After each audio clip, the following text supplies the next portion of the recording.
right, good evening. I want to call to order the Charlton Water and Sewer Commission meeting of February 10th, 2020. It's now 6:30 p.m. The first bit of business is Commissioner's Public Forum. We have anybody here to speak in public forum? All right, seeing no one, we'll move on. Next agenda item, which is the agenda of warrants, abatements, and approvals as needed. Minutes of water and sewer meetings? Sure, I'll make a motion. We accept the minutes of January 27, 2020. I'll second that. Any comments, questions? Any corrections? All right, hearing none. All those in favor? Aye. Aye, unanimous. Okay. Mr. Jennings, what do we have for warrants? I make a motion that we accept the warrants dated 2/10/20 as follows. Commissioner salary, $400. McClure Engineering, Cemetery in Gould Road, $301.25. McClure Engineering, Waterline Construction, $923.75. Viola, DEP, Required Tote Containment, $1,002.91. Viola, Locks and Latches for Headworks, $1,292. Viola, Supplies from Safety Audit, $1,964.27. Viola, Sensiphone Dialers, $3,603.25. Viola, January monthly services, $40,850.32. WB Mason, office supplies, $8.76. WD Matthews, fork truck maintenance, $160.30. Cosgrove and Blatt, January 2020 services for Bufferville, $126. Bigelow Electric, North Main Street Generator, $2,404.08. Bigelow Electric, North Main Street Generator, $439. LaForte Electric, Troubleshoot Mixer Motor, $340 for a grand total of $53,815.89. Second that. Okay. Gentlemen, questions? Comments? I'll have a few. Peter, explanation on locks and latches for headworks.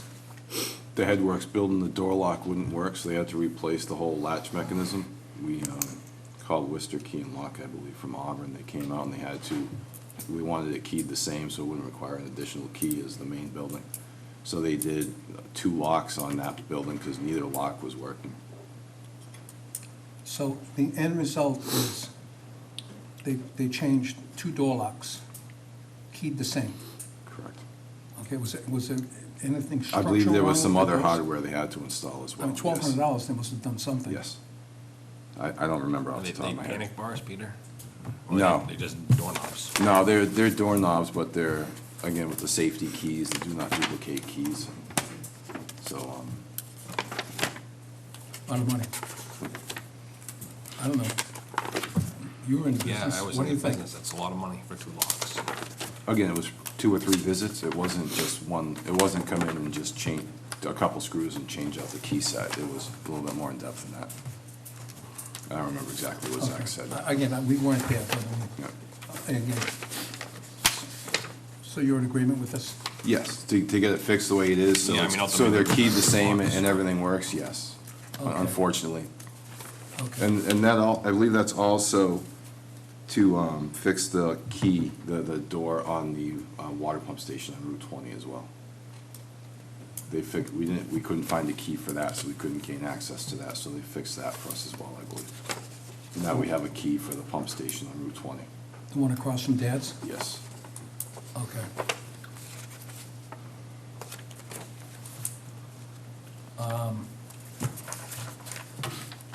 Safety audit, tell us about that, Peter. That was when DEP came in, did the safety audit, and we had to fix some eye wash stations and replace some other materials and do some stuff to, we passed the safety audit. Okay. And Veolia also had their own internal people come in and do a safety audit and have us replace some things and get some additional stuff. Well, that was, DEP came in, what, 7, 8 months ago? I don't know if it was that long, maybe 3 or 4. October, November. October, November? Okay, and the sensor phone dialers, Yep, this is something we pre-approved? yes. Yes. Okay, That's to get away from the RACO units, the cell phone dialer units, and to Okay. go back to the landline dialers. Yes, you pre-approved this at a previous meeting. okay. All right. Cosgrove and Black, Bufferville. I know it's only $1.26. What's that for? That was the last question I asked them about what we needed to do to submit information for the grant, to make sure I was doing it correctly. We have to record the deed, we have to record something else also, and just Okay, so we make sure can it's done charge us, correctly. I'll charge us to the grant as far as Yeah. that information. Yes. Okay, well, tell us about the generator up here at the center for $2,840. So the $439 bill for the Main Street generator was for them to come out and diagnose why it wasn't running. They found out that there's 2 gas caps on the fuel tank. One is external and one is internal. When our Veolia guys top off the fuel, they do it from inside the pump station, the generator. The outside fuel cap was not on. So there was just water getting inside the tank, and they didn't know that because of where it is tucked around the back of the generator.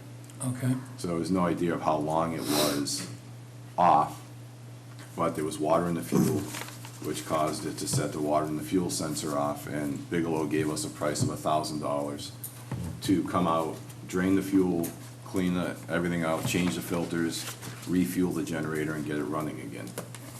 I guess during that process, they came out with 2 guys, and they found that one of the fuel lines was clogged, that they had to replace also. And that's where this this higher price came in. So the $2,400 bill that we got, we were anticipating it to be about $1,000. And when we saw the bill over $2,000, Zach got in touch with Bigelow and asked what happened. And that was the explanation he was given, that because of the collapsed fuel line and 2 people in labor, that was the cost that it took them. So Zach let them know that we weren't really satisfied with that, and we'll take that into consideration when their contract renewal comes out for next year. On that one, is there not a drain at the bottom of the fuel tank for, just for that purpose, to drain the water? Or do they have to drain the, I what did they believe do? that the fuel tank sits on the bottom of the generator. I'm not sure if there's a drain. They drained it all out. They sucked all the fuel out, not just drained the bottom. usually in the fuel line where there's a filter, there's a separator at the bottom of the filter, Yes. usually, and that's where that water is supposed to be, and periodically drain it. Is the plan to go and put a lock cap? There is a on the- lock cap on there now, yes. Oh, there wasn't, okay, obviously there there was wasn't not. before, okay, all right, good. Had a boy check on that one. So, all right, okay, we're just doing our job. That's all. Understood? Yeah. Okay, and all right, so, any other questions, comments on the presented warrants? All those in favor? Aye. Unanimous? Okay, abatements, None. I think you approved them last time. Yep. okay, all right, and, good enough, and now, here at our meeting, we have the new town administrator, Andrew Blows, if you want to step right up, Andrew. Nice to meet you. Dave Hamel. Andrew, Rob Lemansky, nice to meet you. Russ Jennings, nice to meet you. Yes. Would you like? Pen or pencil? So thanks for having me here. Thanks for coming. Really just wanted to introduce myself, down the hall. If you guys ever need anything, I'm here to help you guys out. Door's always open. Feel free to stop in whenever. And if you ever, have anything, feel free to give me a call. So I don't know if you guys have any questions of me at this point. How do you like it so far? Loving it. Sell it in nicely. Everybody has been very accommodating. And I know I'm just hitting the tip of the iceberg of everything that I need to know. And taking it one thing at a time. There you go. Good philosophy. Thank you. Any questions, Paul, Andrew, at this time? No? All right, no. I guess, the past town administrator we had at times was very involved in what we were doing and afforded a lot of help to the water and sewer. Peter, what do we have coming up that you see Andrew's involved in it? Anything contractual, because he's the chief procurement officer, so much Okay. like when you discuss the Beta contract coming up, everything Yeah. like that will go through him.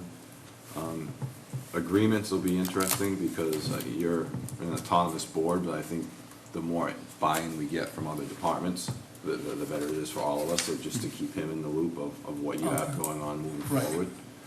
So, like I said, if you start negotiating with Southbridge to try and become a consecutive water supply, and we have to alter the IMA agreement, and typically it's town manager to town administrator, not commission to council, is how it's been done in the past, so.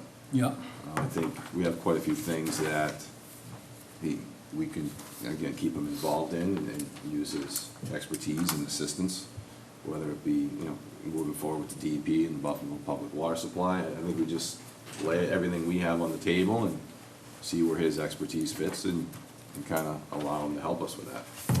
okay. Good enough. Andrew, you kind of reviewed what we do and how we do it. Any comments on that, or?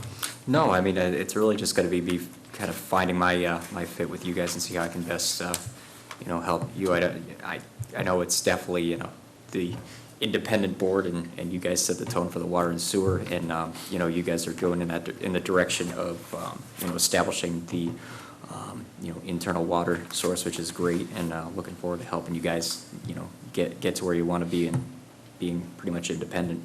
Right. Okay. Anything else? I mean, we're going into budget season, so I'm sure we'll be working with him on the budget. Spend time, Andrew. Got a little bit. Yeah, I know, I usually have a problem every year with the indirect costs. Yeah. What are you laughing at? Someone's got to do it. Absolutely. But the town accountant was real kind to us this past year. So maybe I can go a little bit light later. I don't know about the rest of the gentlemen and lady who happens to be absent. All right, we're all set? All right, very good. Thank you for Thank you, coming in, we Thank you. appreciate it. Nice Best to of meet you. luck. Thank you. I'll stick around here. Okay, good. Okay, 6:45, we're 1 minute early, but let's bring up Beta, scope of work, Buffalo Public Water Supply. So, Mr. Chairman, Bob Mackey from Beta is here to discuss the scope of work that you've previously approved to submit to the DEP for grant funding. We did finally get approval from DEP that they approved the scope of work. That's in your packet. They've sent us you'll see at the end of his part of the packet, a standard contract form that needs to be signed. And again, it's kind of stuff like this where the new town administrator will come in to sign that.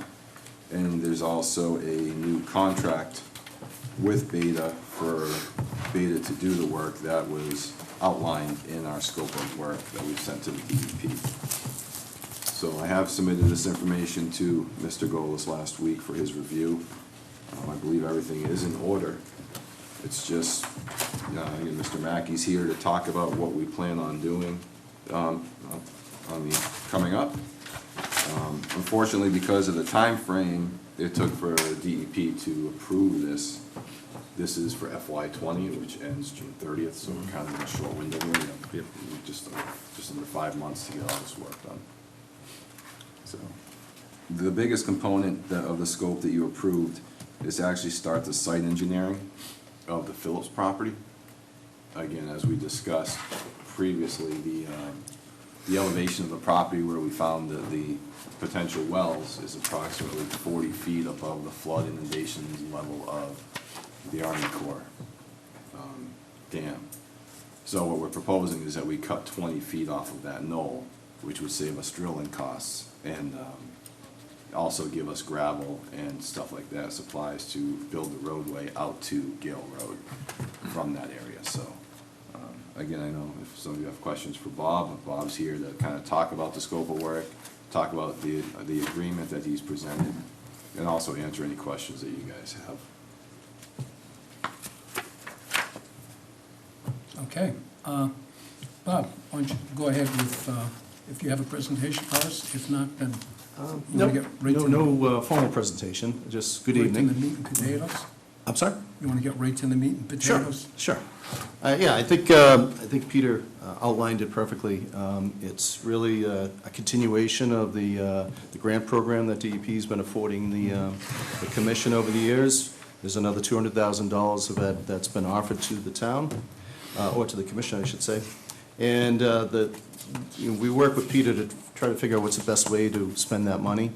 So the scope that I put forward really is an excerpt from the letter between Peter and Mr. McCurdy, who actually is no longer in that role, but that was his role. And there are, excuse me, there are a number of tasks that are hopefully in your packet. The first task speaks to the site development design. That's really the access road getting to the well. So it'd be clearing out the roadway, starting to level it out, make that cut. The second would be the water main concept. So now we're starting to look at the hydraulics of what it's going to take to get the water from the well into the system. So booster stations, whatever we need to do, how we're going to get through the Army Corps lot.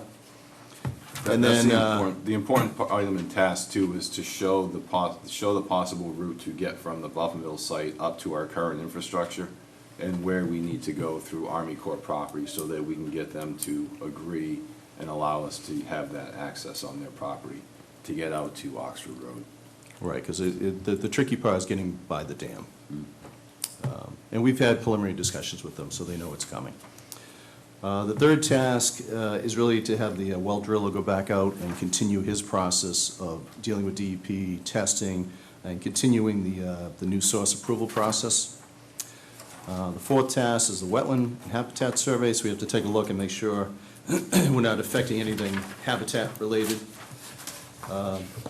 Fifth task is topographic survey, so just surveying everything that is out there so we have a plan for it, and then a task for attending meetings. So it really is just a continuation of the work that's been happening, gets you one step closer to a new source for the town.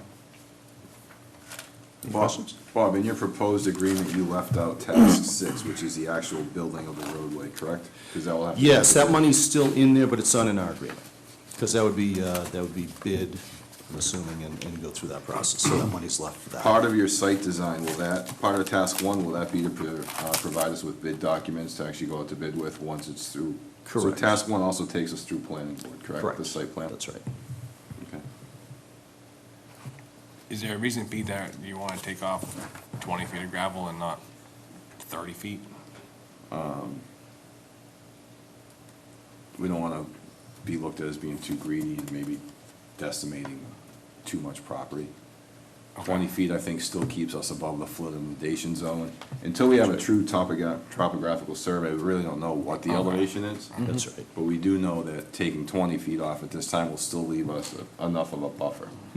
During the site design, we may be able to get more than 20 or I'm depending just thinking on. of the expense, I think, is starting that process and clearing the land, and Right. if it's already cleared and we're already there, we might as well Well, then we also have to find something to do with the material. As I say, think- 20 feet is a lot of material already, so going another 10 would be another 50% more. But to your point, though, I mean, we'll try to maximize it as best as possible. So I think rough estimates, 20 feet was approximately 100,000 cubic yards. Right. So it's 20 feet equals what, 100,000 yards? approximately, yes. And I think for the roadway design, we roughly estimated approximately 10,000 yards. I think that's a little bit excessive, the material we need to complete the roadway. To complete the roadway, you need how much gravel, you think? 10,000. 10,000, yeah, okay. I see a bunch of dollar signs here. How many of these dollar signs are gonna be paid for by grant money? All of them. All of them, okay. Yeah. I was hoping you'd say that, but Yes. I wasn't sure. Yeah, so the finance director set up a revolving fund where, in the past, we've submitted these bills to Donna, she pays them. We also submit them to the state. The state reimburses, I guess, Donna from where she took it from. So Beta doesn't have to wait to get paid till the state reimburses us for the money that we've paid. So we have until July 1 Yes, to for this to fund. build this pay out. and execute. In theory, we've gotten time extensions in the past, so. And again, they've worked with us. This is the original from 2.5 years ago. Yeah. so. Right. Bob, have you looked at the endangered species maps already? Just a very cursory review. Well, right, it either is in or out. Right. It didn't look like there was anything there. There's But we nothing- still have to get their review. No, I understand that, but for the Right. most part, again, It doesn't look like there's anything there. you're right, But I okay. can't guarantee it. Yeah. It's a state. And explain to me on task 3, screening. What kind of screening? Are you talking about putting up an arborvitae? No. What? This is screening in terms of making sure that the quality is okay. It's all to do with the water itself, the water Okay, quality. okay, It's just the okay. normal DEP process that we're Gotcha. following. So we're Yeah, also. it's not a visual screen. We're dual tracking the additional well development or the exploration of the water source as well. Right. So that. As one thing's going on, there'll be the well, water quality. Correct. I And know task that's 3 is gonna where be- Peter Newton would remain involved. That's right. Correct. Exactly. Okay, so let's fast forward. Road's built, this is completed. Yep. Then what's next? Well, next, we'd see if we can get another grant out of DEP. But really, the next big task would be the actual final step of the water Well, quality. construction? Nope, it would be the water supply, trying to get the new source approval, which requires a lot more pumping and such. Right, you gotta do all of the tests, Correct. submit the tests. That would be the next Get step the big after green this. light. Yes. Okay. But you guys do that all the time, so Mhm. it's kind of, and we've already somewhat have gone through this with a preliminary test and saying Right. indicators are there, Right. that there's a high likelihood Correct. that this can happen. Right. The next step, all the other regulatory bodies get involved, NEPA and such. Right now, we've been dealing with DEP. So that's why that process will Yeah. slow down a bit. What thresholds are we crossing with MEPA? It's part of, anytime you get a new source for a municipality, They MEPA want- has to have a say. They want to. Correct. It's just part of the new source Okay. approval. It's All right. long, it's arduous, it's Yeah. expensive, it's, Again, from my experience, it's no, not that I have a lot of experience. I mean, for like small sources, it's not a big deal, but when you get into a municipality size, it's a lot different. And at that point in time, during those studies is when we would look at the effect on neighboring wells and. That's correct. That's the exactly right, neighborhood and right. So on and so forth. That's where you get to the hydrogeology Yep. type of work. Okay. And I guess one of the other major, not stumbling block, potential hazards that we might find is if we find that this groundwater is under the influence of surface water, Mhm. which would change how it needs to be treated. So that would be part of this. This one, would that be part of this screening process or the next step? It would probably be the next step. After the full. Correct. The full wells are developed? Right, and to that point, all that means is if the water's not under the influence, then we would just treat it as a groundwater source, and typically iron and manganese are the typically what we find. So if the levels are high, we may have to treat it. Green sand filtration is usually how we handle it. If it's under the influence, that means that the surface water, there's a direct connection to the groundwater there, which means that you could have cryptosporidium and things like that getting into the water. It's just a different type of process that would have to be included as part of the treatment. Drives the cost up is basically what it does. But we won't know that for a little bit. At one time, that source was looked at as a surface water source. I think it was 12 million gallons a day, some ridiculous amount. Okay. But, like anything, you throw enough money at it in a treatment plant, Exactly. you can do that. Right. That's right. All right, so who's responsible for getting these extra dollars through these grants? Was that your work, Bob, or was that Peter's work? It was A combination? It was more Peter than anything. Okay, nice job. We supported Thank Peter, you. but he did the Good. work. Thank you. Yes, Beta helped me prepare the scope of work and Yeah. provide any backup document, but Good, good. What do you need from Let's us, keep 'em Peter? A coming. motion to, yeah. I guess if you would be willing to vote to approve the new agreement that's in here between the town of Charlton and Beta, and then we can have the town administrator sign that, and you can also sign the standard contract form with the state for the grant funding. I guess, and I had this question to Peter during the week, is, Bob, what's the company's experience in doing site development and road construction? I'm just asking, yeah. We do this all the time. Like, we do it for private developers, we do it for towns, it's part of our work. Okay. We do civil design, that's one of our core disciplines in the company.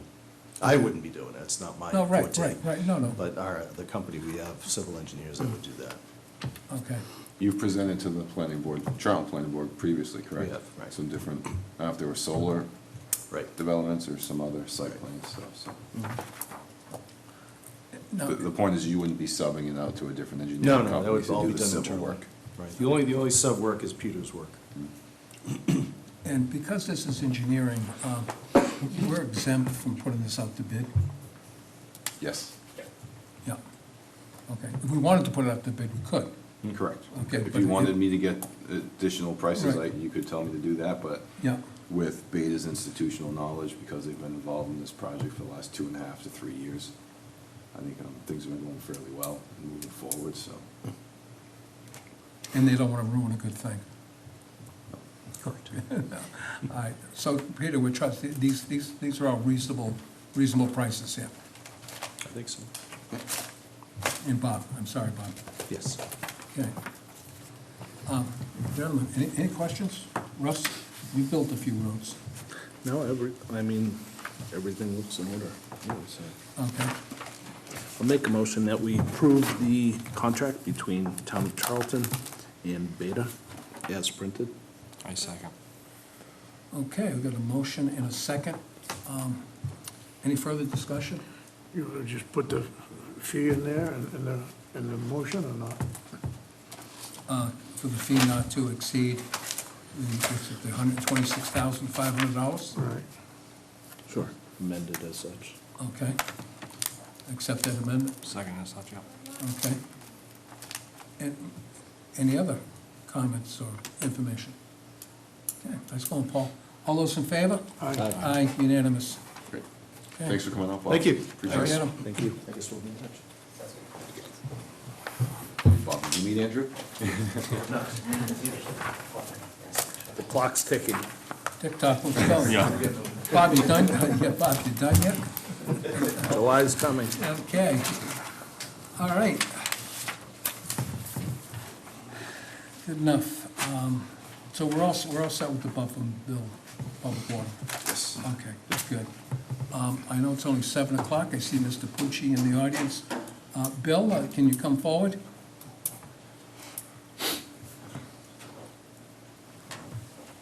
Bill, Do you say- have representation with you this evening? Bill say with his daughter? His counsel? Good.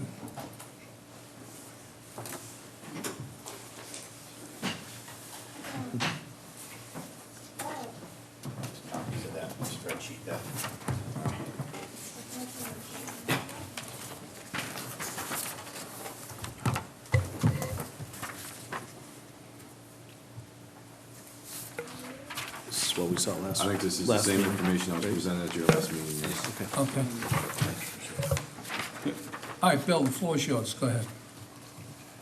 I guess, as a follow-up to the last time I was here, which I think was July, I don't know what the first date on that. August? You know, at that time, we had talked about the betterment fee, we had discussed what I expected our usage to be. We subsequently paid whatever the minimum was, I think it was for 200 gallons a day, does that sound right? Yes. What you guys- And then basically over the last, I guess, 5 or 6 months, at the beginning of the month, I took a picture of the meter, I sent it to Peter and Sue, calculated the usage, and then just pretty much to show you that I wasn't making it up how much I thought we were gonna use. And I think you'll see on there that we're not even coming close to the 200 gallons a day. So I guess I was just hoping to close the loop, because I felt like I needed to do that, so that I backed up what I said, and that the board is happy with what we paid in the betterment fee, I guess, so. And I can stop taking pictures of the meter and updating my spreadsheet every month. Right. Okay. Yeah. I think we did, at the last meeting, we voted on the same. Okay, I thought, because Sue had sent me the link, and I thought you guys voted to not take any further action or something like that. I'm not, There would be no further action, Yeah. because I think what we did was leave it exactly the way it was. Again, I'm not 100% sure. Yeah, that's fine. I mean, Yeah. that's, I guess I didn't get any feedback from you Right, guys, right. from my emails and stuff, so I didn't want to like have to continue sending them and then have you guys be upset. a well, year from I now. believe Sue told you what the discussion that took place was. She sent you a copy of the draft minutes that explained the discussion that took place, and she told you where to find the video of what took place. Okay, I didn't end up looking at the minutes, so I'm I sorry. just gave you the draft of what was said. Okay, So, if I you mean, I guys are believe happy, we- I'm happy, Yeah, I believe so, we gave you as much information as what took place that night when you weren't here. which I apologize for. I am usually better than that. Yeah. No worries. So I think as it was discussed that there's no action necessary to be taken at this time, so. Okay. I Everything didn't go checked back- out with what you said and what it was, so I think And- the vote stood. The department receives all the bills anyways. And I'm not, I guess the department may at times review those bills to see in fact that there's no huge spikes, but certainly not expected. And I think that if you were to have a change of use in the building, then that would come forward. But at this time, no one's chasing you for any additional EDUs or whatever. Okay. That what was agreed upon Yes. stands. Okay, good. Yeah, that's kind of what I felt like. I was gonna say, you can check on us anytime you want. I just didn't Yeah, wanna yeah. like stop sending them to you without having a discussion like this. Yeah, And yeah. Okay, Thank you. Yeah, Perfect. The building looks great, nice job. thank you. Yeah, pass it on to Kelly as well. I will. Yeah, it looks great. Okay, thank you. Thank you. Have a nice night, Bill.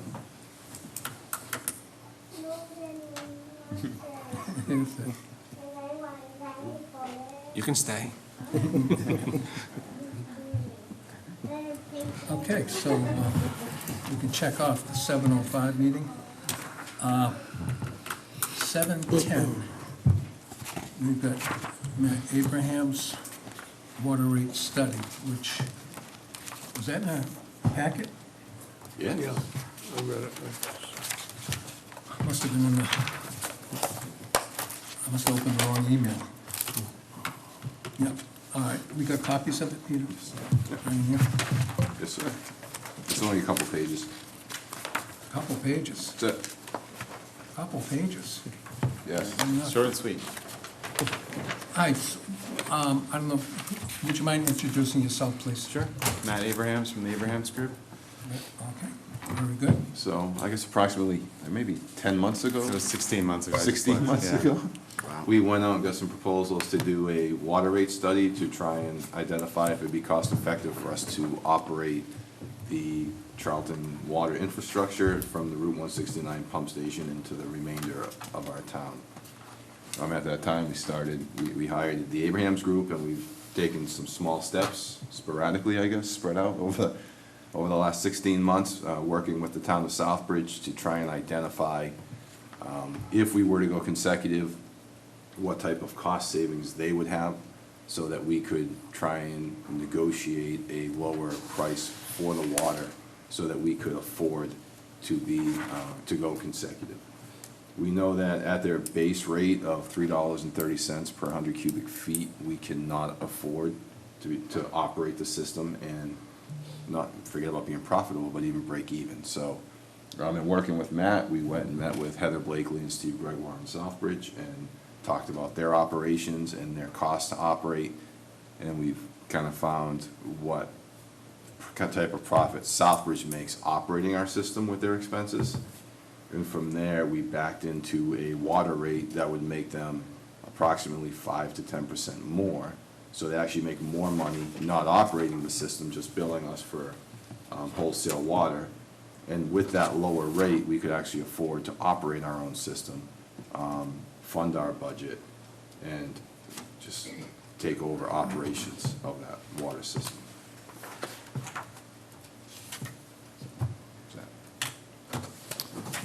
Yeah, so I can build on that a little bit.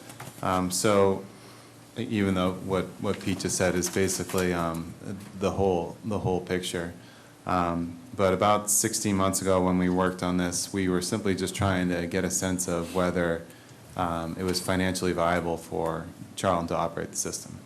At that point, without truly really understanding what Southbridge's costs were and what their financial picture looked like, and how it would look different if Charlton were to go consecutive.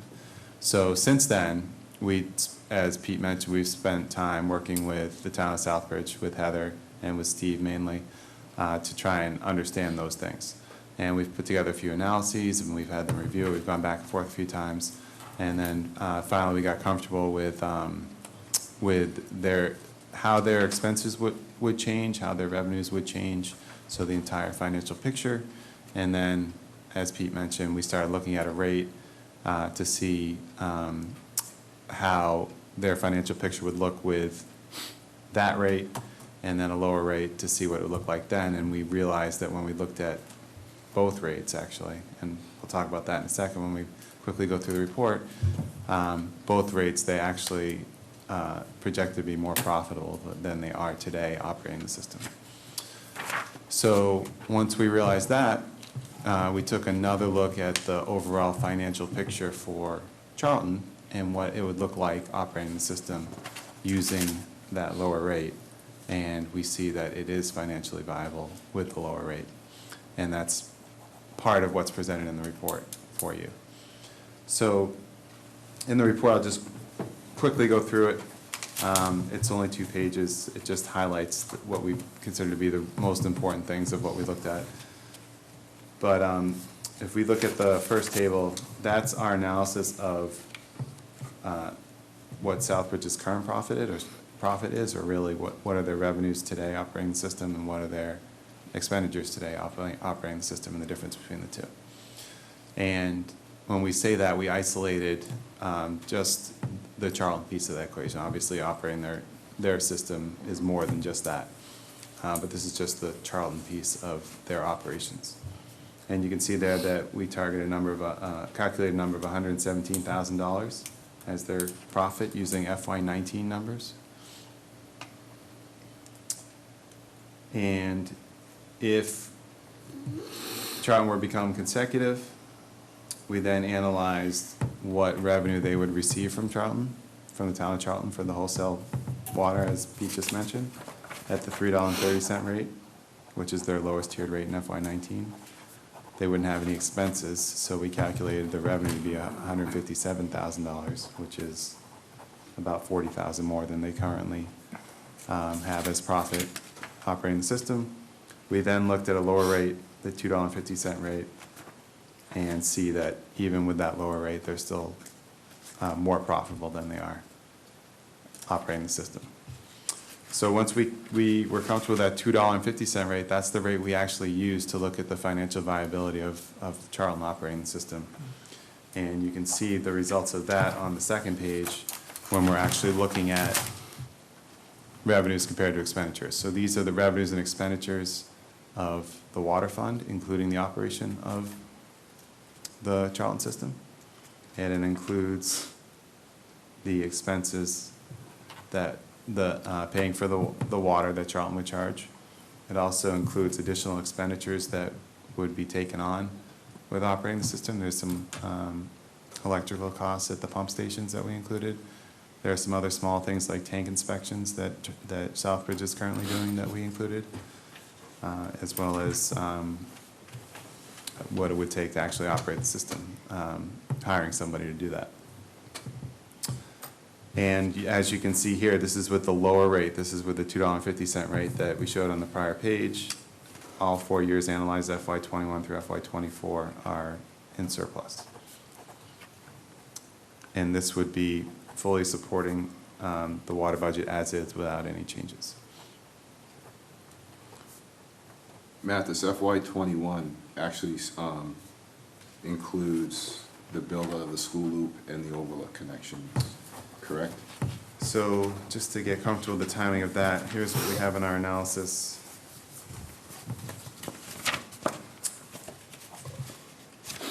We have the school loop and the schools in FY22, not FY21. In FY21? In FY22. Oh, in 22? Yes, So that's where that additional 80,000 comes from? correct. Okay. So this just includes the overlook in FY21? FY21 has overlook in there. And It also has the very corner in there. Okay. May I assume this rate excludes Millennium? Yes. And what about the new Casella Loop? Is that on our figures, or is that Southbridge still gonna do that part of it? No, the Berry Corner Road extension is after the 169 pump Yeah. station, so we will, So we'll okay. operate that. So this would be north of the 169 pump station Correct. in this Yep. calculations. So Southbridge would still operate Incom, the condos down near the Southbridge line, and Millennium. If I may, And any other future business along that strip. Correct, and the other future connections. excuse me, Russ. Matt, the differential between 2021 and 2022, what customers are causing that spike of revenues to go from 595 to 678,000? Yep, so we assumed additional connections during FY22, 3 schools. I don't know the names of them currently, Okay, maybe you yes, could okay, list them good. out, but, and then also 100 homes from the Exxon school loop. All right, so they're not in your 21 analysis at all? They are not in 21. Because even if they were to connect in 21, there's still gonna be a lag time before you go a quarter, Correct. before you see the revenue. Okay, So I didn't want to include them in FY21 as revenue when, with the time we get them up and operational, and we're not sure if they're all gonna get brought online in this one construction season. Is that including fees that would have been paid to Southbridge, such This as does not connection include, fees? this does not include any connection fees. Does not.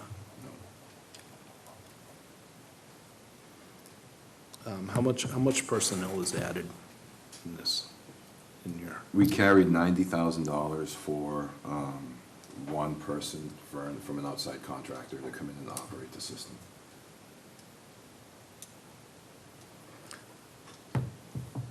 one person, Yes.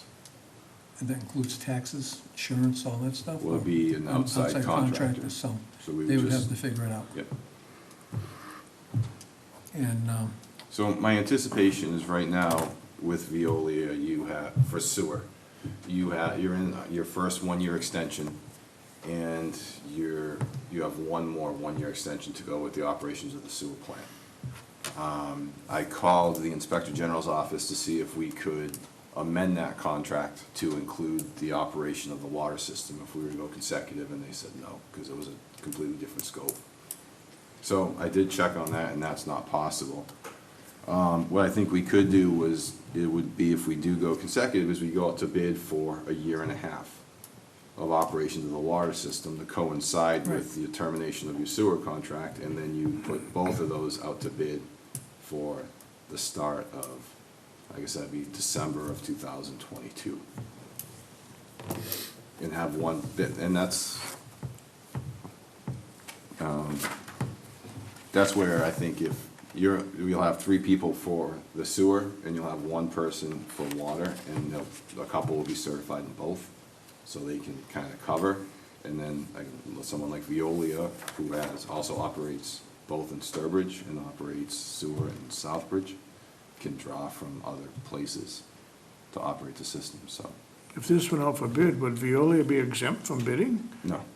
But yet we can't include them before we have to, We have to go out to bid, yes. yeah, okay, but they're allowed to bid, They are. okay.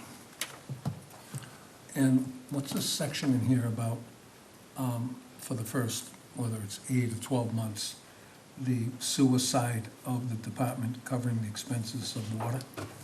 If we, Yeah, so I can speak to that a little bit. So we did look at that, but based on, when we got comfortable with that lower rate, the 250 as we mentioned, we ran the numbers using that rate and what we projected Charlton to pay for the water from Southbridge. And we were able to, the picture showed that the water fund would be financially viable without lowering or without changing the salaries, as you just mentioned. So we left the salaries and the payroll-related expenses as is without lowering them because that lower rate showed financial viability. just for office staff, Just for office staff? Just for Right, office Not for field work? no. No, that would be for office staff only, much like the sewer has subsidized Okay. the office staff previously. And our responsibility for breaks or anything like that, that exists whether we do this, whether we do Most the definitely. change or not? We're- We're still on the hook for that? Yes, Okay. most definitely. But it also would mean that we wouldn't be getting a percentage from Southbridge right now as we are, as little as it is. Correct. Right, so if in fact the first year, the surplus is $32,000, $32,900, that's a little bit less than what we received from Southbridge, just as just for the sales that we have. And Matt has, you gave all the consideration to the quarterly fees, because it seems like that's the gravy of the business. Are you talking about the meter-related charges? Not the meter related, just the fact of the quarterly charges. Yes, Because- you're saying the same thing. Oh, okay, yeah, because, well, it's the meter charges would be doing backflow preventer tests. The Southbridge right now charges $75 for that.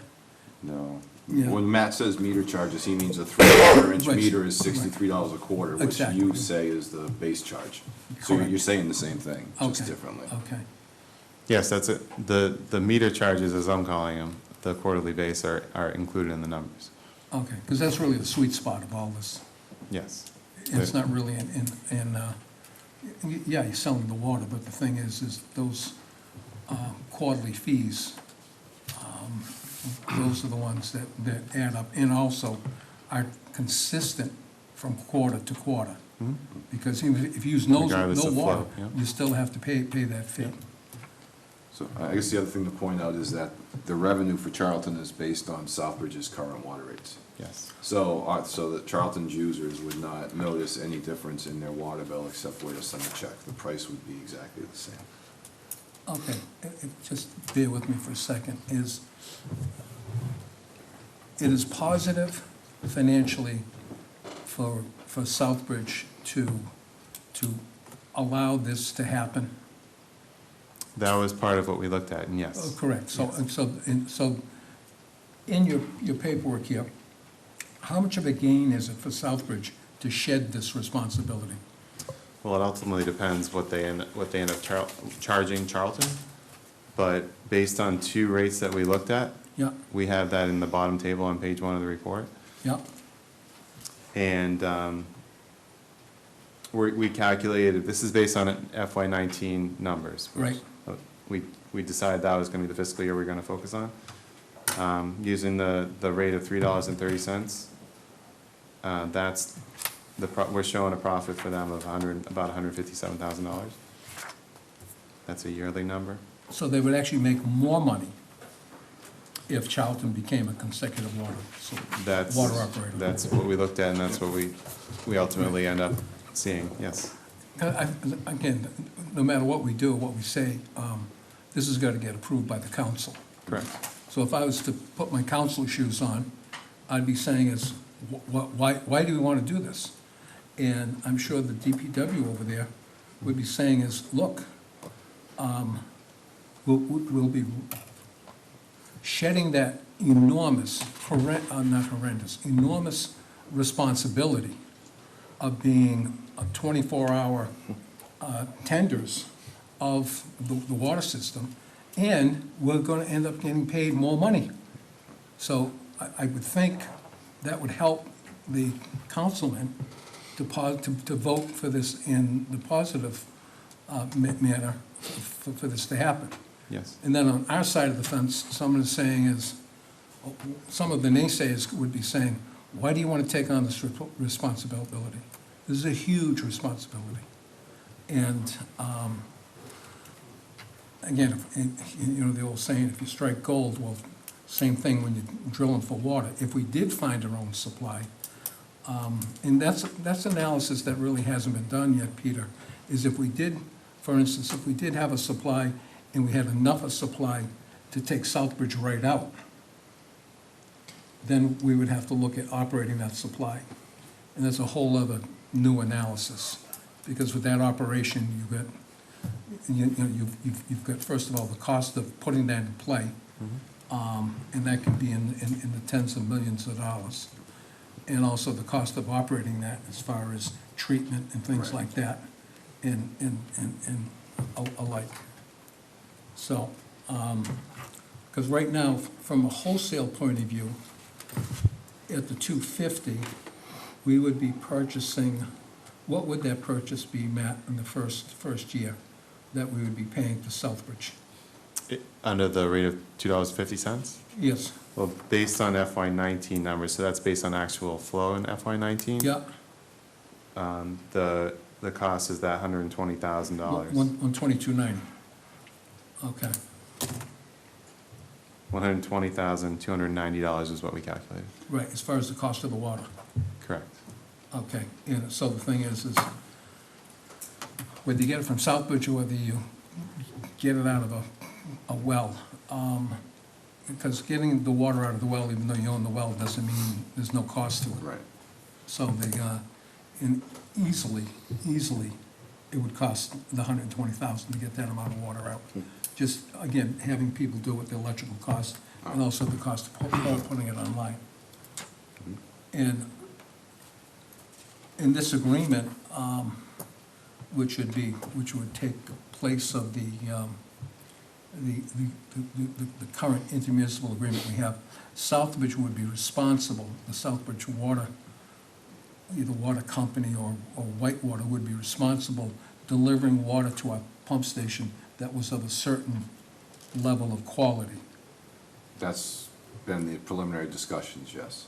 Right. Is that either the town of Southbridge or their operator would be responsible to get water at a certain chlorine residual to the pump station. Right. And then we're responsible for it from there. Who's responsible for that now? Them? Whitewater. Whitewater. All the way through all of our residents, all So of we our would take services. on that responsibility from the pump stations on? Correct. Seems like a lot of responsibility for $74,000 a year. But you're already responsible for the infrastructure, so in order to grow the infrastructure, in order to continue to make revenues to be able to cover the cost of the infrastructure, and like I said, like Mr. Lemay said, if the plan is to get our own source and operate that, we need to operate the system as well. As far as operating the system, there will be no treatment after the pump station, so we won't need a licensed treatment operator. Based on the number of residents who would be connected, it's estimated you need a distribution grade 2 license. A grade 2. Yes. That's the grade you currently hold. I hold a grade, in training, I hold a grade 4. Okay. Obviously greater than a grade 2. Yes. Okay. All right. And, you know, and it's not really an elephant. The bait that's in the room is that the amount of new hookups that are going to happen here in Charlton within the next 18 months I'm going to just use the number 250 new hookups. I think that's high. What is it then? I would say approximately 150 would be on the high side. We carried 100 to I be safe. thought I had this discussion the other day at a meeting, The- and they said it was, again, well over 200. From what I've been, so we already have 80 new connections that were done through Berry Corner Road. Those don't count because we gave that away. Okay, so the No, school. excuse me, that was given away. We didn't give that away. The That was given school away. loop, I believe there's 200 potential connections. Okay, 200. I believe there's 70 committed right now, possibly, but for this scenario for that we ran, we stayed safe at 100, because again, we started this 16 months ago. And that's what the Dewberry report used for water age analysis, was 100 homes connected. Oh, okay. And So we stayed consistent with that. I'm just trying to make this, to point out the temptation. The temptation is, let's use the number 200 as far as, because I'll tell New you, homes. if you have a property, a building in the school loop that is serviced by an artesian well, and ExxonMobil sends you a letter saying, we will decommission your well, we will pay for the hookup to go from the street into your house, and we will pay the connection fee that Southbridge charges, which is $2,000, which boils down to a minimum of $10,000. That I can't see why someone wouldn't grasp a hold of that, especially if they were gonna be selling their property in the near future, and the buyer came along and said, where are you located, and how come you didn't hook the town water when it's free? So the temptation is that if we don't go consecutive water supply, at $2,000 a connection fee, because right now, we're entitled to 15% of that. Right. All right, so that's basically $3,000 a connection, $300 a connection. Right. So, but if we can't, No, 300. $300 a connection. So if we become a consecutive water operator, then our department would be charging those connection fees that Mobile Exxon is paying for.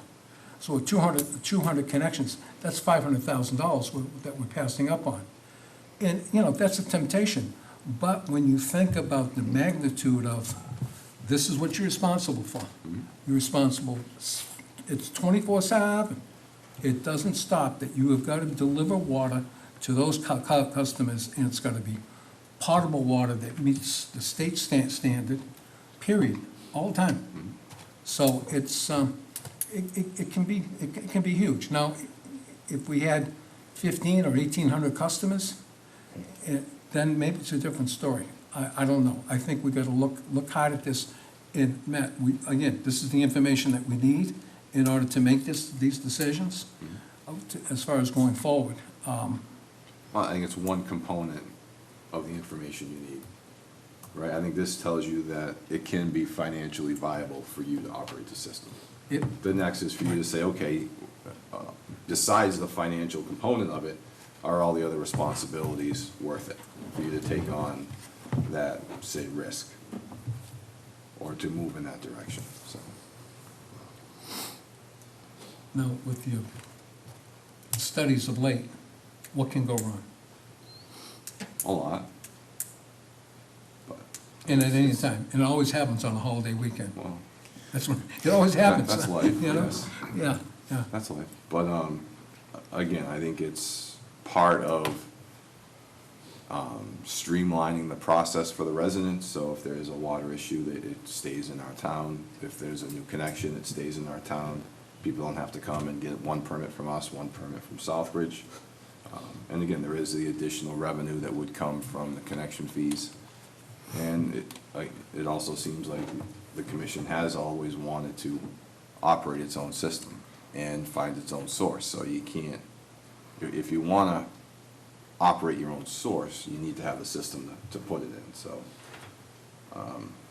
it seems with our discussions with Southbridge that they are willing to entertain that, of us operating a consecutive water supply, which probably 5 years ago, you couldn't even start that conversation with them. So- Absolutely not. You're right. So the door is open, and it's, you never know how long that door will remain open. So it's, I'm not saying now is the only time, but now is a good time. Right. We do have it in the agreement that that can take place. But the thing is, it's dependent on favorable water rate. Right. And water's not gonna get any cheaper. No. That number's not gonna go down. And the advantage that we have, we, the town of Charlton, is we have basically a system that's extremely young as far as its infrastructure. Granted, there are some valves out there that need to get changed, that don't work correctly. Right, so as far as what can go wrong, we're already responsible for the infrastructure. We own it, and if something happens with the infrastructure, we're responsible, we have to pay to repair it. As far as operating the system, as far as water quality and resident customer complaints and customer concerns, right now, that's all with Southbridge and Whitewater, so that would be what you would be assuming as far as responsibility. And I guess with the newness of the system coming online with the school loop and not necessarily having all the bugs worked out and the unknowns of the water age and all that stuff,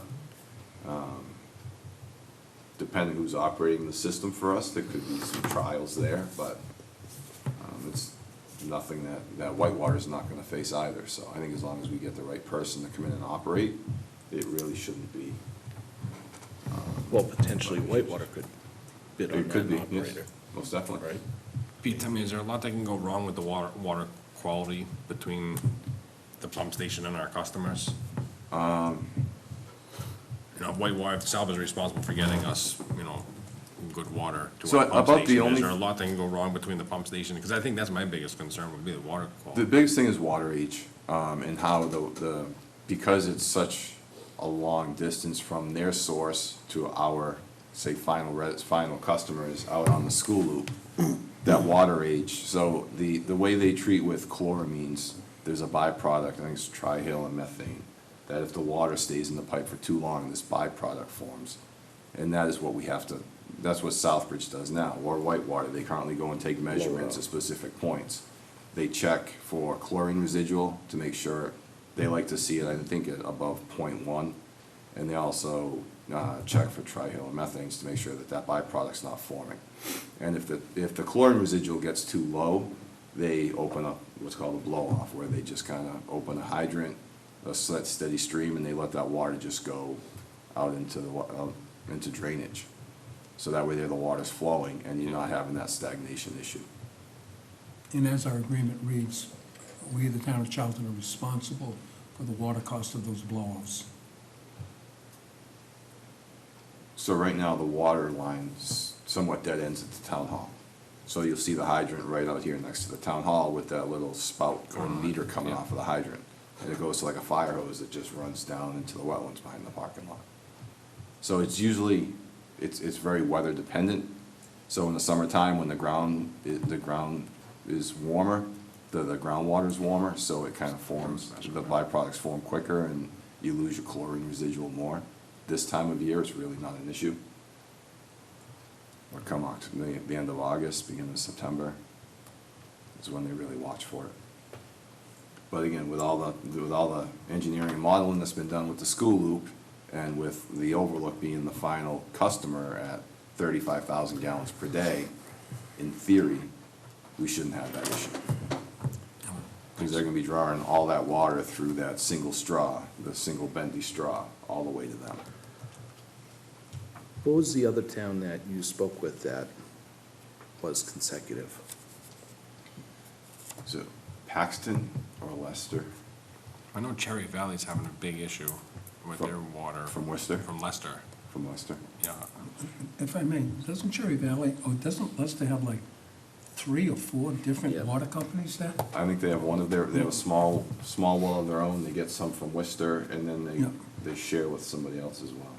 I think it was Paxton, did I reach out to Paxton the or Rutland? superintendent out there, yes, about being consecutive.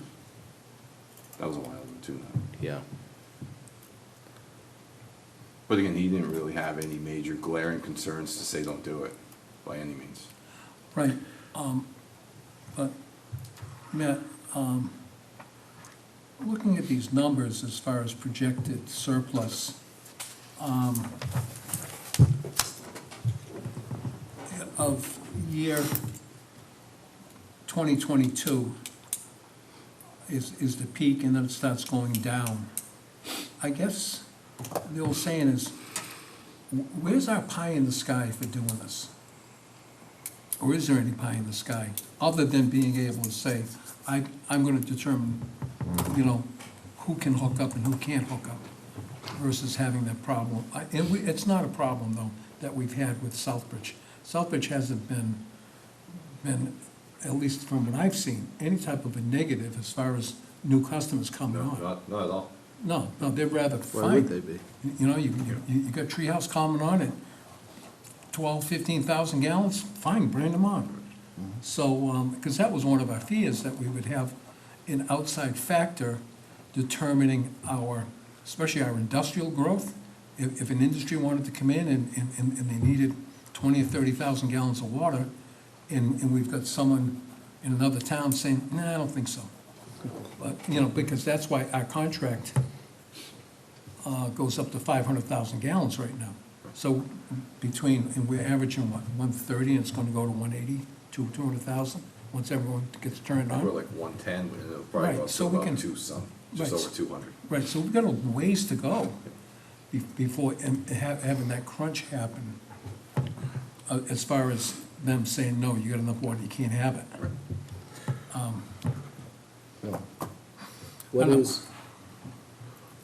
What is your opinion?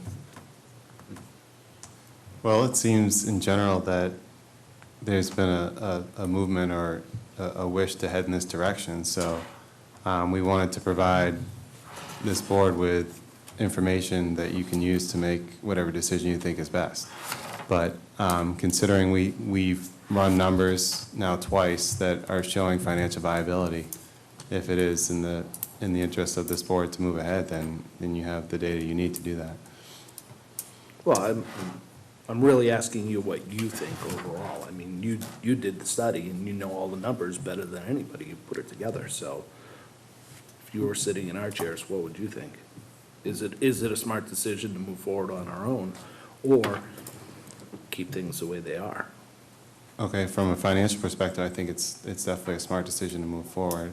I'm not probably too well-versed enough to comment on all the other factors that would need to be considered, but from a financial perspective, I think it's definitely, it looks good in terms of moving forward.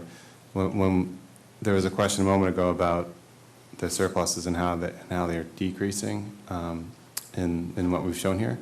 So just a quick comment on that. So the reason why for that is because when we do projections of this nature, we usually show that expenditures go up because they always do. And oftentimes we don't change revenues, we just assume revenues are neutral. Because in order for revenues to increase, most likely you'd have to make some changes in that regard, which may not happen for a few years. But I wanted everyone to be aware that that's why the revenues aren't changing once you get to FY22.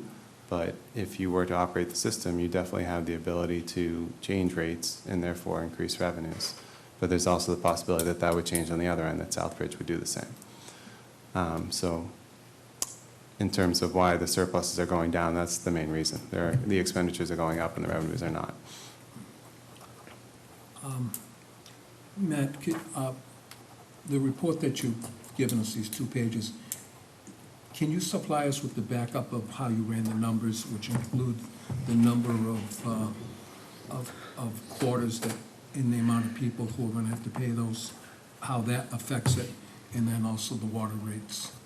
And the thing is I know Southbridge has a progressive water rate, that the more you use, the more expensive it becomes. Was all of that applied? Yes. It was. Okay, so, and like you say, and it was assumed with a flat, not a flat rate, but the rate was level to where that it was an increase from year to year. Because Southbridge does increase their water rates. They have for 3 consecutive years now, at least the 3 years that we've analyzed. Yeah. They may have for longer than that, but They increase annually. yes. Just to increase them annually. Yeah. How, Like like Matt said, your expenses don't remain stagnant, so your rates usually don't either. Right, and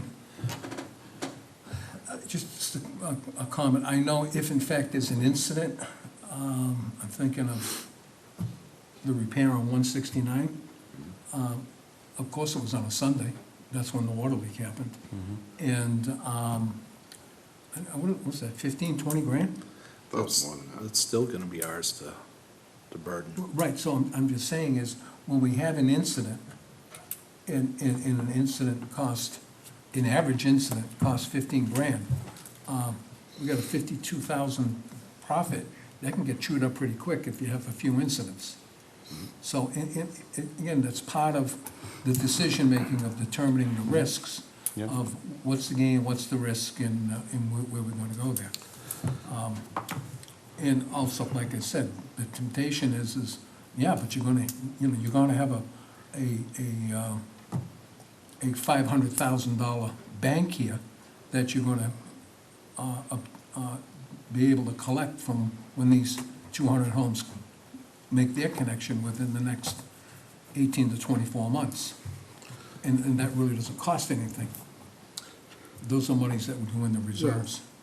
And another, can I just make one other quick point related to the 200 homes? So our analysis is based on 100 homes connecting, so. Yeah, Therefore, the numbers might be slightly understated for that reason. If you're thinking 200 instead, then sure. the revenues would be higher in the projections. Yeah, I'm wishful thinking, the glass is half full, it's not half empty. Is it very difficult to insert the 200 instead of 100? No, I was just looking at it, it's just one cell in my spreadsheet.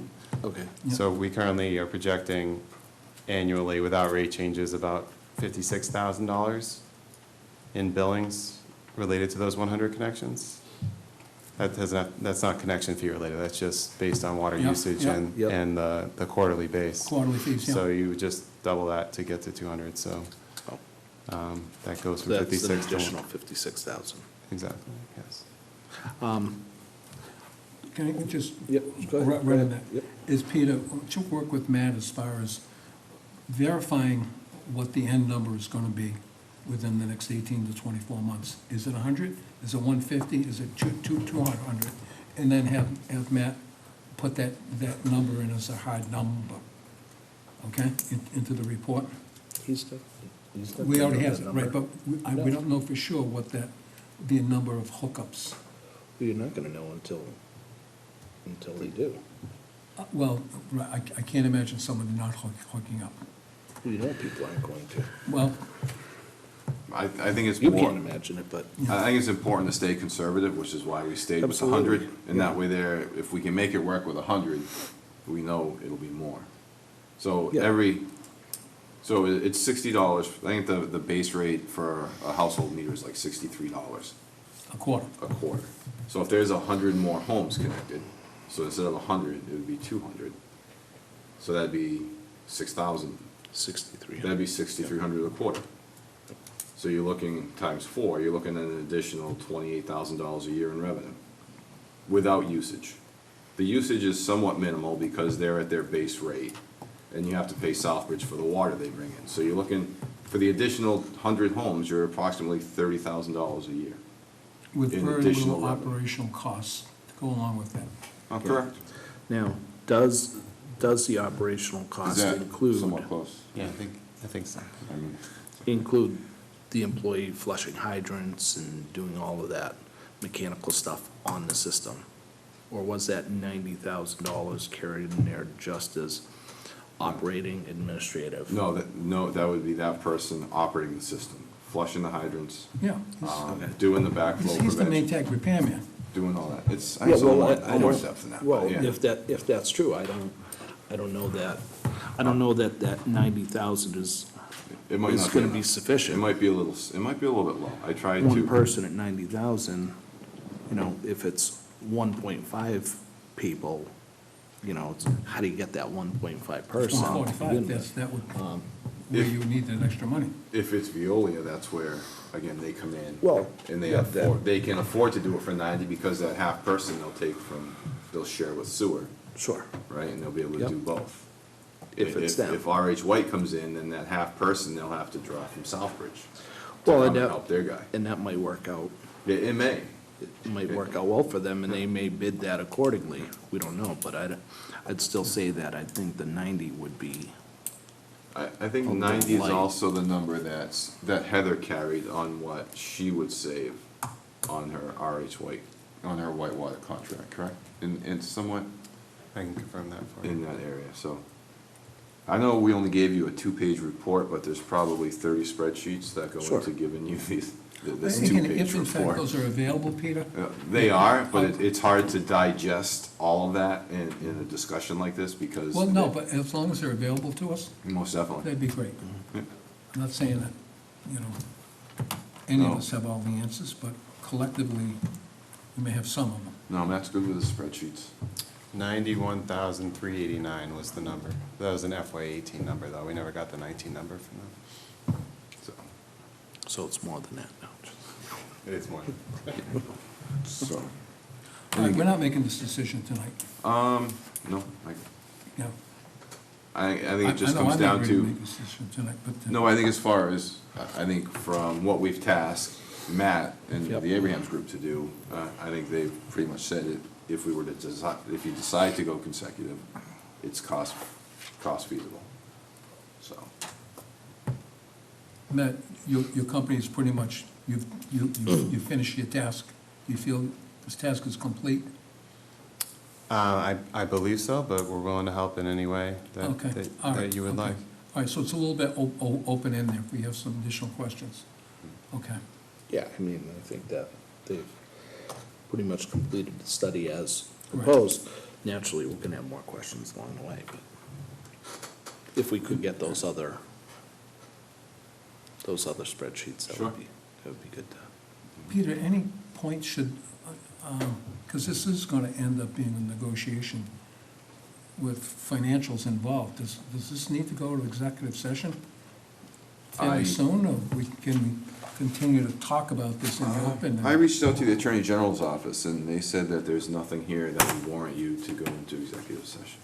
Did you talk to a lawyer, did you talk to one of their attendants on, I sent an email, Yeah. talking about the discussion that we're having and negotiations, and if you read the 10 exclusions for executive session, this type of even though you're negotiating an agreement, it doesn't warrant executive session. okay. So that's why I think if you want to move forward, the best way would be to create a subcommittee of 2 members. And, and that way Whatever. and those 2 members can meet with myself and some representatives from Southbridge and get this discussion going if you wanted to move this forward. Or if you're pretty much comfortable that you don't want to take on the additional responsibility, then you can just take this financial component and sit on it and see what happens. I'd like to see some of the other info that led to this, I'll forward that over to you. and then, put it on the next agenda to. But also, I think, to make a well-informed decision, we would need a hard number from Southbridge as far as what it's gonna take to close this deal. Well, I think you negotiate that. Yeah. Well, right, but, You have to decide you want to do it first. If you Well, not decide that you necessarily. want to become consecutive, then we can go negotiate that hard number. I know, again, it was 3 years ago, I've always said to her, of course we want to be consecutive if the number is correct. Okay. Okay, so that's what it's all, for me, I don't know about anyone else. What I want to know is, how much a pound am I going to pay for these potatoes? And I think that's what it's about. And then based on that, we can then apply all of the matrix that have been presented here and say, this is where this is going to lie, and this is the upside, this is the downside, and this is the long-term infinite responsibility. So do you want me to reach out to Southbridge and talk about having discussions to negotiate that base rate? To try to get a high number. You think that's important, Paul? I think it's very important, like you said, but I wouldn't want to reach out to them just yet. I would like more time to go over the stuff. I don't have a problem with that, yeah. Okay. And then make that decision at the next meeting if we want to move forward and say, Okay, all right. Does any of this, so, again, if the commission wants to put the time in it, do we do a workshop meeting, a workshop public meeting just for this? it's probably going to come to that, I'm sure. All right, sooner or later? Again, I guess, Peter, you can call it at any time. 48 hours, so. Right, okay. Or we could do a meeting next Monday to discuss just this, where we could print out all the, bring all the spreadsheets, put them on the table. It's a holiday next Monday. What's next Monday? President's, Holiday. President's Oh, Day. you're gonna say Valentine's Day. That's right. But I think Yeah, to be able to really look at the, I guess, spreadsheets and all the tabs and yeah. Why don't we just put it on the next Next agenda? agenda, okay. And, I'll forward you all Yeah. the workbooks that we've been working back and forth with. Okay, maybe harden up or at least put it in print, the different scenarios we talked about, once you determine how many of those people could connect over there. Because I think they're gonna come in at 95% myself. What did they come in at up at, the Casella, I call it the Casella Loop? Of They were possibilities. about 85%, I believe. 85%, all right, then use the same Yeah, pretty percentage factor. Yeah, Okay.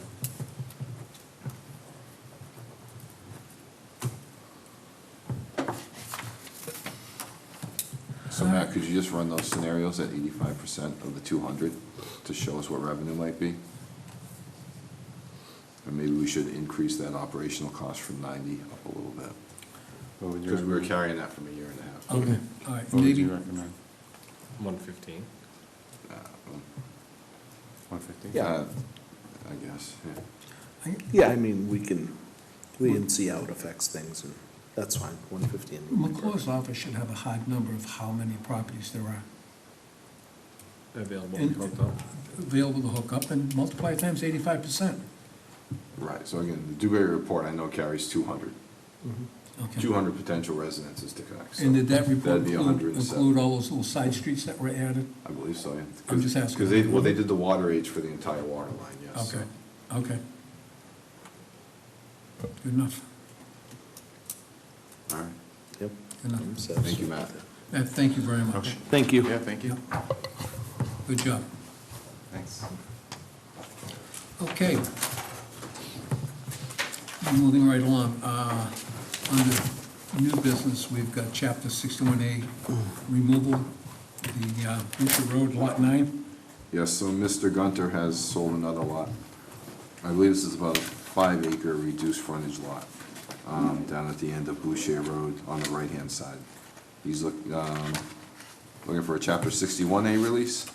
And as you've done in the past, the Board of Selectmen asks, again, various departments to review the parcel and inform them if there is any possible need for the town to purchase the property as part of their right of first refusal.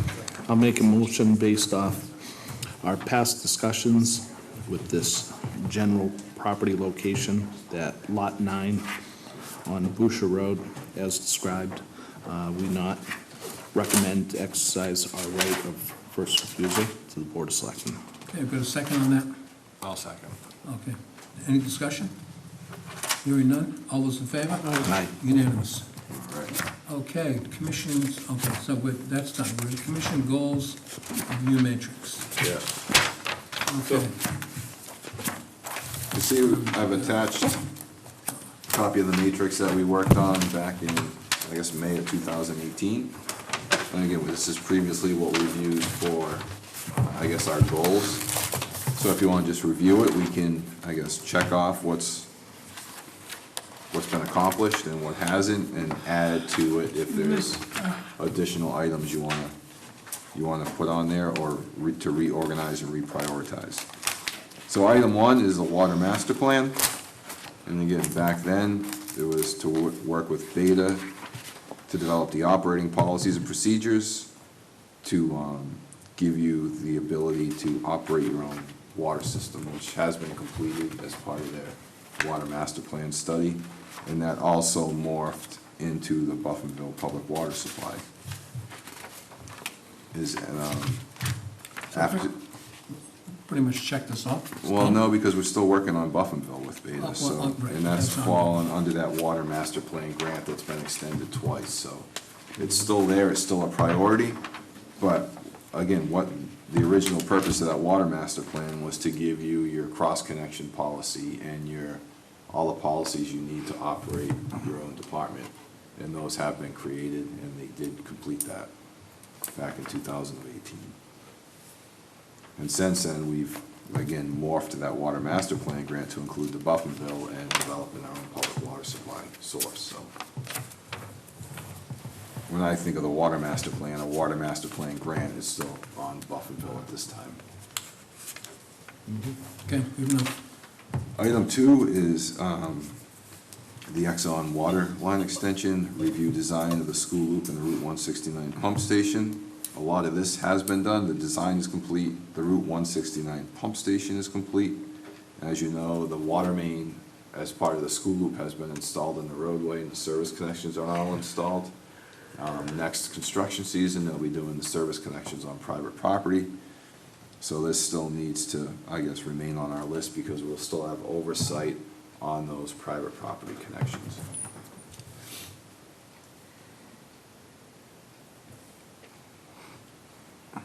Okay. Okay, Item 3 is what needs to be done in order to become a public water source. So this, I guess we can combine this with item 1. Now that Yep. we've come quite a bit with the Buffinville Public Water Supply, we can just move item 3 and combine that with item 1. Item 4, grants. Presently, there are 4 separate grants. So we've coordinated those grants. I think 2 of those grants we've used completely, and we're on the remainder of 1 of the smaller grants. And the Water Master Plan grant has been renewed twice, so we're still using that as well. 5, sewer policies and regulations. I believe we've presented these, but we still haven't made a final decision on these yet, as far as policies, as rules and regulations and construction standards. Sue, could you make sure that everyone gets a fresh copy of those email? Great, thank you. Exxon project oversight, school loop, Route 169 pump station, we can take that off and include it into item 2. Because it'll go from review design to project oversight. Item 7, the Casella water line extension. The only thing that's left for us to oversee there is the decommissioning. We're not even overseeing it, but the only thing taking place as part of that project now is the decommissioning of the wells. Board of Health has direct oversight over that, and Jim Philbrook's been overseeing all those decommissionings. So we can keep it on there until that's closed out, but that's the only remaining task to take place as part of that project. Item 8, the IMA dispute. I guess back then, the dispute was whether the retained earnings was going to include the water sales from South to Millennium. And it was decided, I think it's just kind of been left that the Millennium figure, or the Millennium sales, are not included as part of our reimbursement number that we get from Southbridge as far as Charlton water sales. So if there's no disagreement with that, we can take this off of the matrix. Are they still operating up there? Millennium? Yeah. I think it depends on the day. We go consecutive, it'll be a non-issue anyway. Correct, because we won't get those IMA payments anymore. Sewer rate study. You implemented a sewer increase, I believe, in the fall of 2017, based on the Pioneer Consultant study. We have not done another one since. I know we've had some brief discussions about possibly doing an increase, but there hasn't seemed to be any appetite to do so. So, Just a correction in your statement, the Pioneer study recommended a 27% increase. That's after the, Mr. Gerard, I think was his name, failed to realize there were 4 quarters in a year and not 3, and then wouldn't change his review when it was shown to him that the 3/4 of income, excuse me, the 4/4 of income weren't included in his study, and that's why he suggested a 27% increase. And was asked, I think, by one of the commissioners if he would do a correction, and his answer was no. I'm sorry, I can't help myself, but this guy was certainly not someone, from my point of view, Doug Gardner. Doug would ever recommend to do a study. Again, I think this is an ongoing, this is a door that's always open, Okay. that if need be, and I think maybe that's probably something in your wheelhouse, Peter, that you would keep us apprised of. Oh, yeah. If things were, I think there does need to be some discussion when we're looking at our surcharge rates, because what we charge for our ammonia surcharge does not seem to, right, I guess, deliver the impact that we'd like to kind of influence people to influence customers who give us an abundance of ammonia to pre-treat, because the penalty's not high enough. we had this discussion at the last meeting. Yeah. About ammonia. Yeah. And did we actually change it? No, we're going to, in the future, invite some of those users to Oh, but I thought, come talk with us, but we're actually waiting to see how Treehouse makes out. With their pre-treatment. Yeah, I thought the ammonia, though, we were definitely gonna go up on, because we, automatically, it's just not where it should be. I don't believe it's as simple as taking a vote to increase your rates. You have to actually advertise a rate Yeah, hearing, yeah. hold a hearing, and Yeah. then, One meeting. Yeah. yeah, but it also involved very specific users who can, on their own, I take thought we talked steps. about touching base with them. And we're going to. Touching the base, yeah. Okay. But the information from Treehouse, once their system comes right. online, is very key to that discussion. To be able to point at it and say, here you have a user who had Right.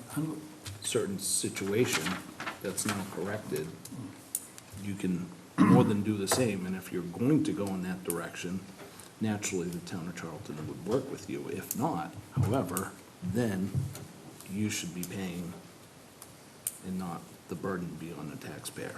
If I'm not That's mistaken. my outlook. Yeah, if I'm not mistaken, Treehouse doesn't have any ammonia issues. There are issues of BODs. Correct. Right, so, and the thing is they're both items as far as surcharges go, and I think the ammonia portion is directly, or directed at probably one main user. Or one user that's constantly in violation. So, all right, we need to deal with that. I'll leave that on there then. Item 10 is water sewer billing issues. Again, these have all been pretty much squared away.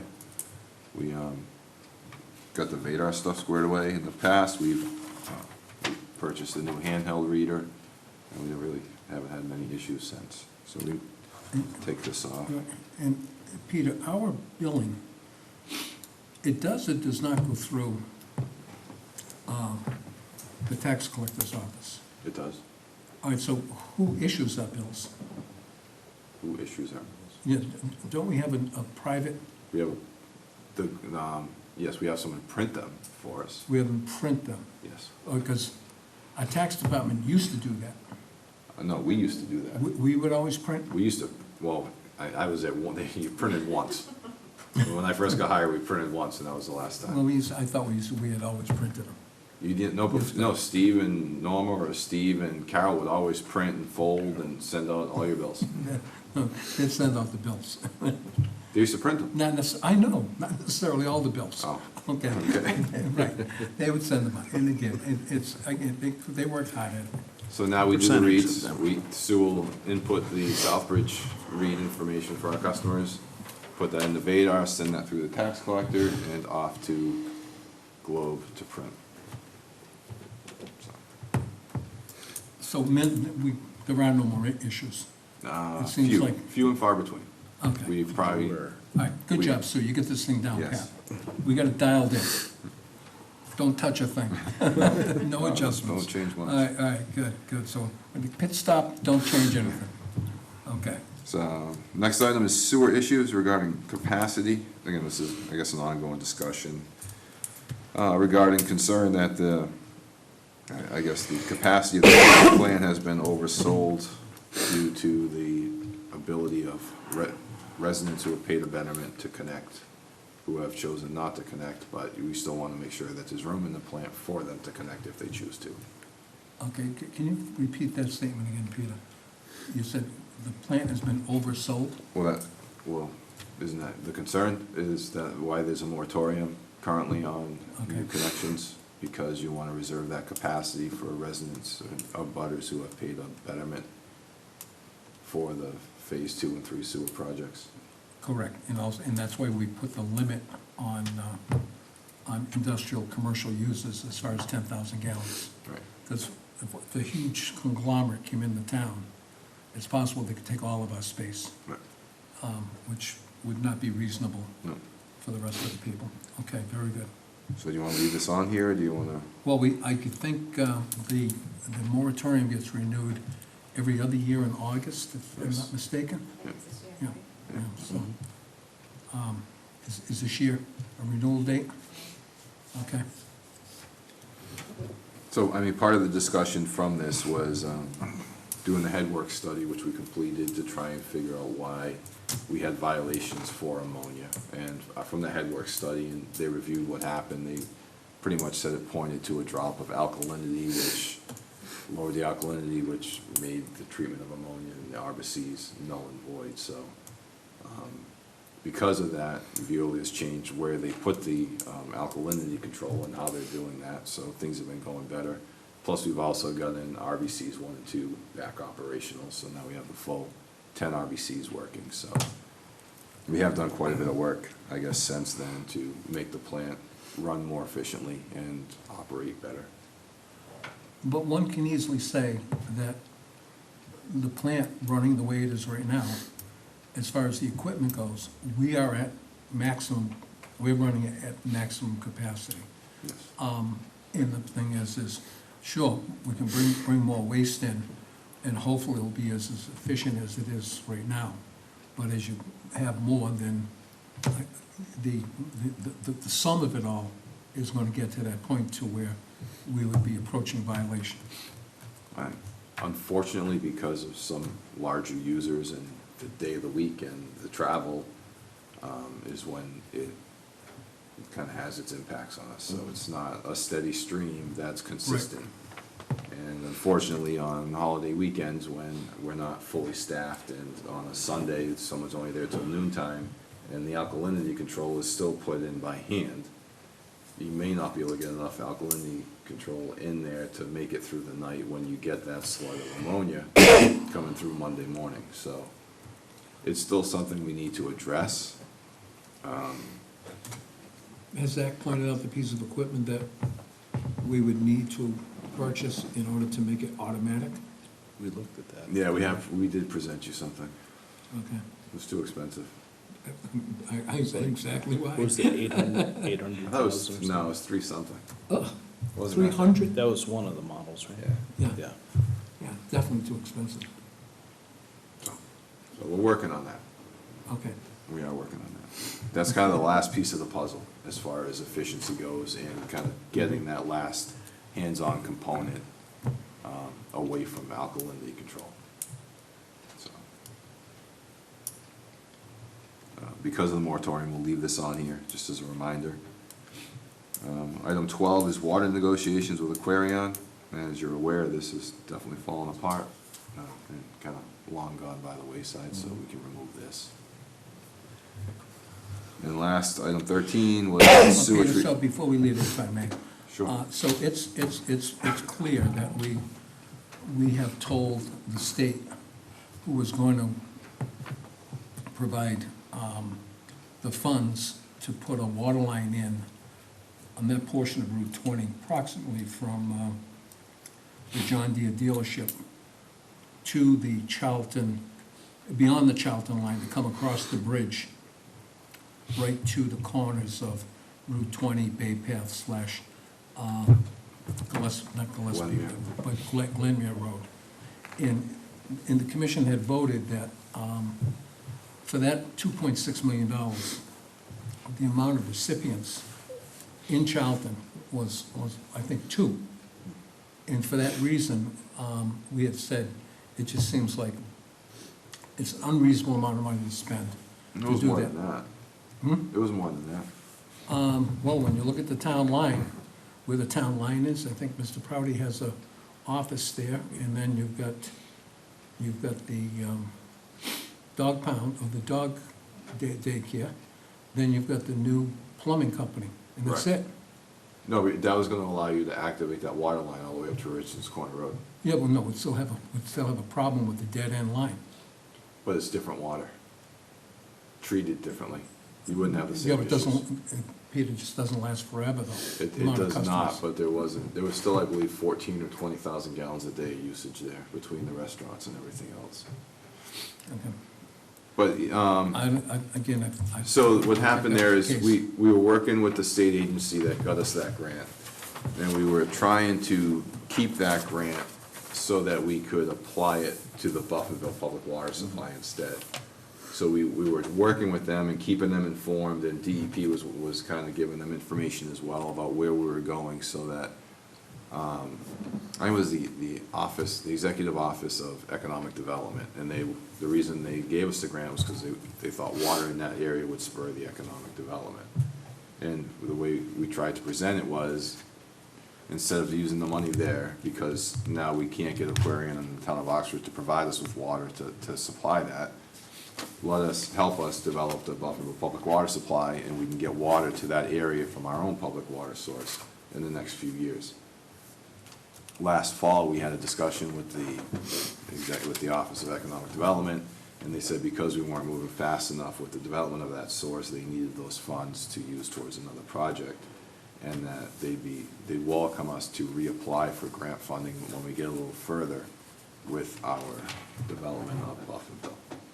And the problem with Aquarian is not on our end, but on their end, Well, there was, right? correct. Their, They had some, their agreement. they were bumping up against their water discharge withdrawal with the state, and they also had some requests from some of their own customers in Oxford that they weren't willing to say no to provide us with the, say, 14 or 20,000 gallons per day of water we were Didn't they asking want a for. $50,000 or $60,000 buy-in fee? Wasn't there a buy-in fee there? I don't think, we never made it that far. They couldn't But I do it thought I within remember their reading agreement, something like that. basically. I don't recall us ever making it that far with this one.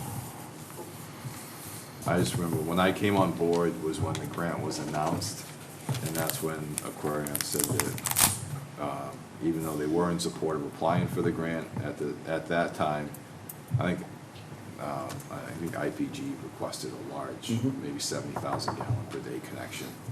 They said because of that, they were gonna keep the water to provide it to Oxford. Okay. So I'll But take, was there plans at one time, or is there still plans, when they redo Route 20, to put a new water line in that would come to our pump station? we already I have a thought that was water all- line to our, I thought that was all provided for. No, Never was? no, no, no. That way we wouldn't have to go all the way around and down Glenmere and all that way, you know, so. or we already have a water line to the town line on Yeah. Oxbow Road. So they would just have to go out to Oxbow Road to Route 20 and run it a little bit ways up the road. I think what might be worthwhile is that the comment period on the Route 20 construction, I think, expires the 12th or the 14th of February, and maybe the 12th, that we might want to comment to the DOT that at that intersection that they're building, or they're going to be building, that they they extend the water line across Route 20 to the Oxbow side, because the new plan calls for a jug handle right there, Yes. and so that if we do want to continue it, to do Oxbow Road is cheap. To go across Route 20, it's a huge amount of money. So they have to come down from Pioneer Drive to that intersection. Why am I thinking that the water goes all the way to John Deere? I could be mistaken. I thought I remember seeing a hydrant there, but, I thought it stopped at Pioneer Drive, which is where that new tank was installed. yeah, yeah. That would be worth a conversation. Again, it's for in the future. 80% federal money. They're gonna spend between 65 and 70 million dollars. So. We figure the town of Oxford will want to do that, just sort of acquire. Well, again, they're not thinking about us. And I really can't blame them. This is, I don't wanna say it's selfish on our part, but I think it's just for the future later on. Possibly, but then you open up the can of worms of interbasin transfer and all that. Yeah, I hear what you're saying.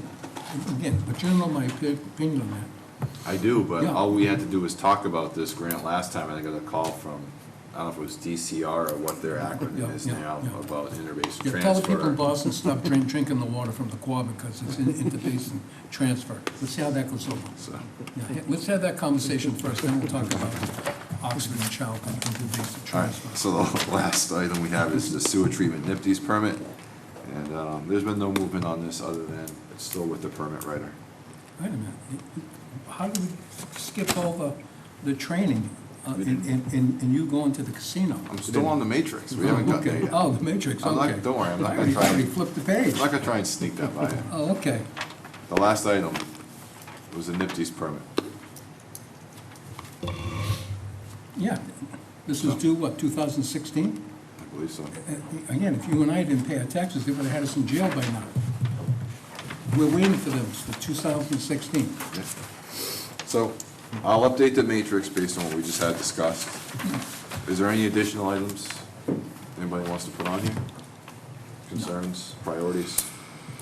We can always have. I don't know if it's one for the matrix, but I really would like you to potentially revisit discussions with Paxton or Rutland, whomever, and just maybe come at that whole discussion with them as where are the negatives and what do they see as negatives for being consecutive?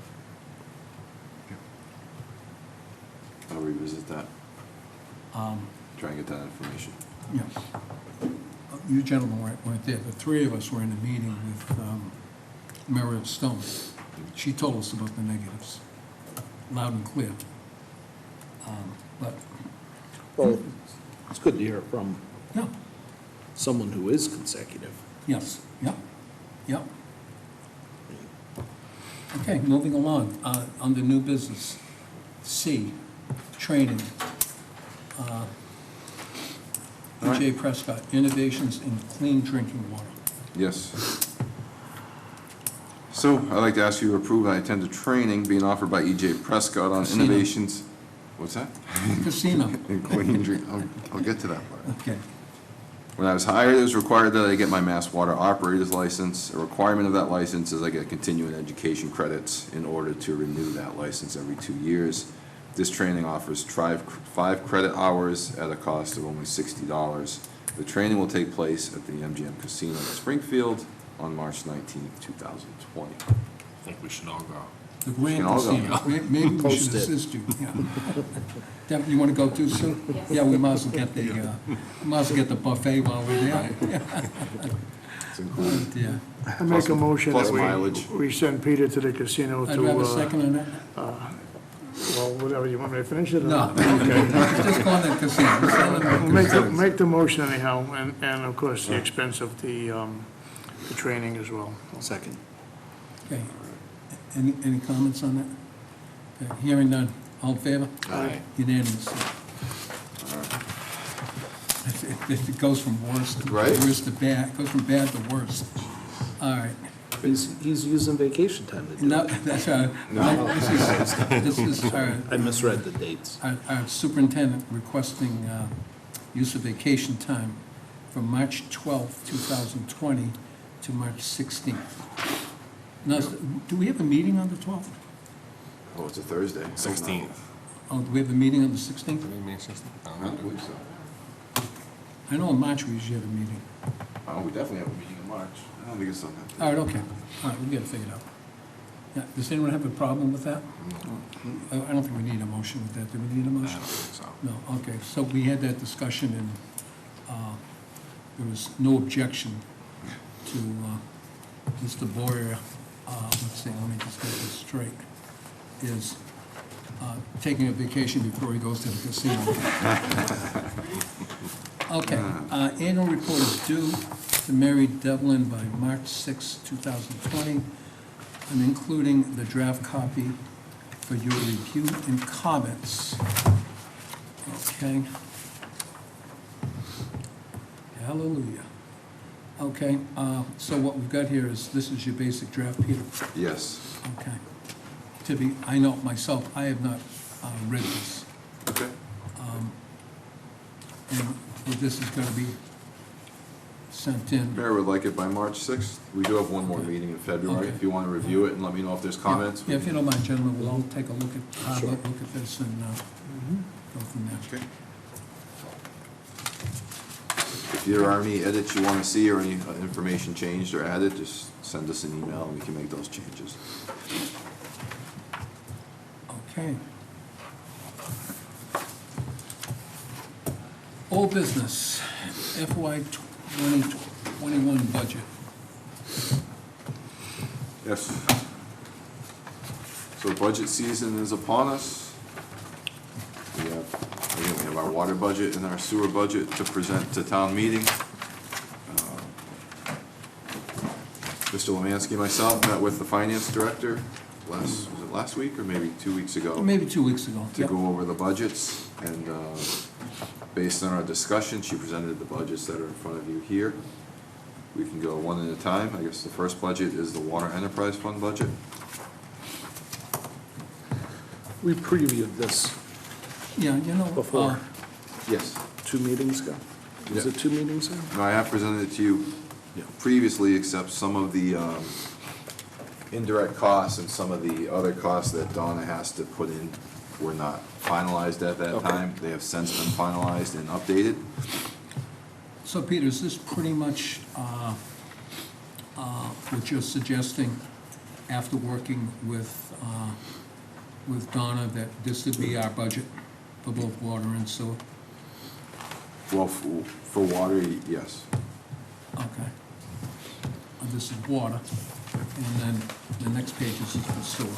Can you tell us what the major changes are? Sure, so the from only major, review? the only major change is last year, we split the salaries between the water and the sewers evenly, 50-50.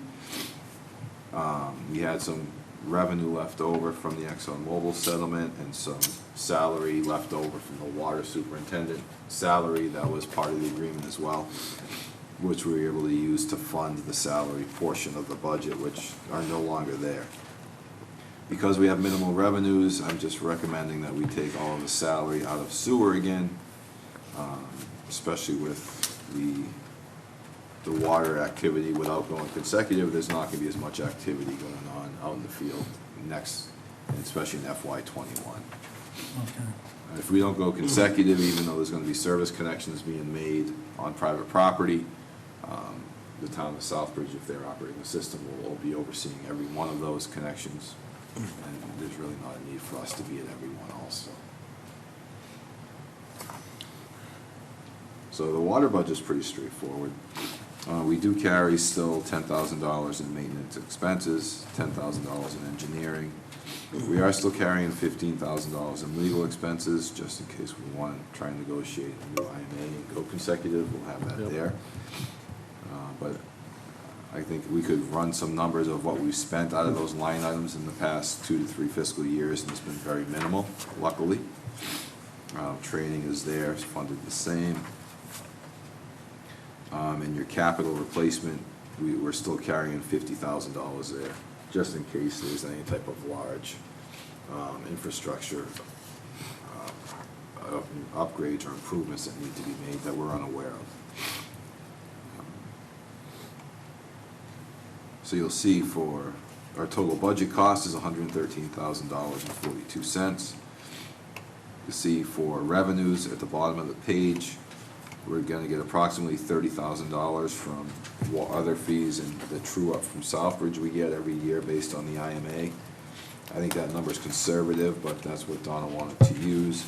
We're gonna use $33,000 from retained earnings, and we use $50,000 from the water stabilization fund to offset the $50,000 that we carry for the capital outlay expense line item. So, pretty straightforward. Yeah, and this is definitely a loser. It's a loser As far as far as money. not if you don't spend it. Like I said, we don't, just because it's here doesn't mean we spend it. Okay. So your $10,000 in maintenance and expenses. Let me ask you this, how much of last year's budget monies are getting turned back? I'm gonna say 80%. Okay, then let's, As far so let's as, have that for next meeting, okay? as far as water expenses? Yes, please, Yep. okay. Salaries, no, but as far as the expenses go for maintenance and Right, engineering, most Legal. definitely. Okay. And legal, well, yes, I think you'd be surprised. Okay, surprise me, Will do. okay. Sue was looking for something fun to do. There's, Steph, you got it right at the tip of your fingers on that computer. Am I overestimating? Well, you know, I brought the sewer numbers, you didn't ask those, but We haven't gotten, We haven't got the sewer. we will, we'll what get we there. have left. So is there any other questions on the water? No, I don't have any. Gentlemen, any questions? Russell, all set? All set. Ken? Sewer. And again, the majority of the change that you're gonna see here is just that our salary component has increased because it's carrying 100% of the salary and payroll-related expenses. As far as our expenses, like line item number 23, we were previously at $250,000. But just bumped that up a little bit to 270 for some unknowns that we didn't know about. Sewer plant operations, we bumped up to 503,000 based on our obligations with the Veolia contract. Does, that includes that new rate? Yes. Okay. Yep, that covers their new rate that was approved. And again, engineering expenses, we've level funded at 10,000. Legal expenses, we've level funded at 10,000. Training at 1,000. The loan admin fees, insurance, all that was everything that comes directly from Donna. Our annual infiltration and inflow is level funded at 44,000. I don't believe we've spent that full amount yet in any fiscal year. And meter purchase is funded at 10,000. What did we spend on I&I last year? Do you know? I believe it was just over 17 or 18? 20, yeah, not Yeah. even Well, half. it was, 44 is what we budgeted. Right. In the last 10 years, we probably spent what we spent last year, Yeah. 20,000. Again, a lot of the times it would be, again, just making repairs that we knew of and somehow they were picked up elsewhere. Again, always trying to improve to make sure that, you know, if there was surface water, Tighter system. groundwater coming into the system, that it was corrected. I think that what we really got to do is look at line number 8, and that needs to go away. I think we got too much redundancy down there at the plant, and that position is no longer needed. So please keep that in mind.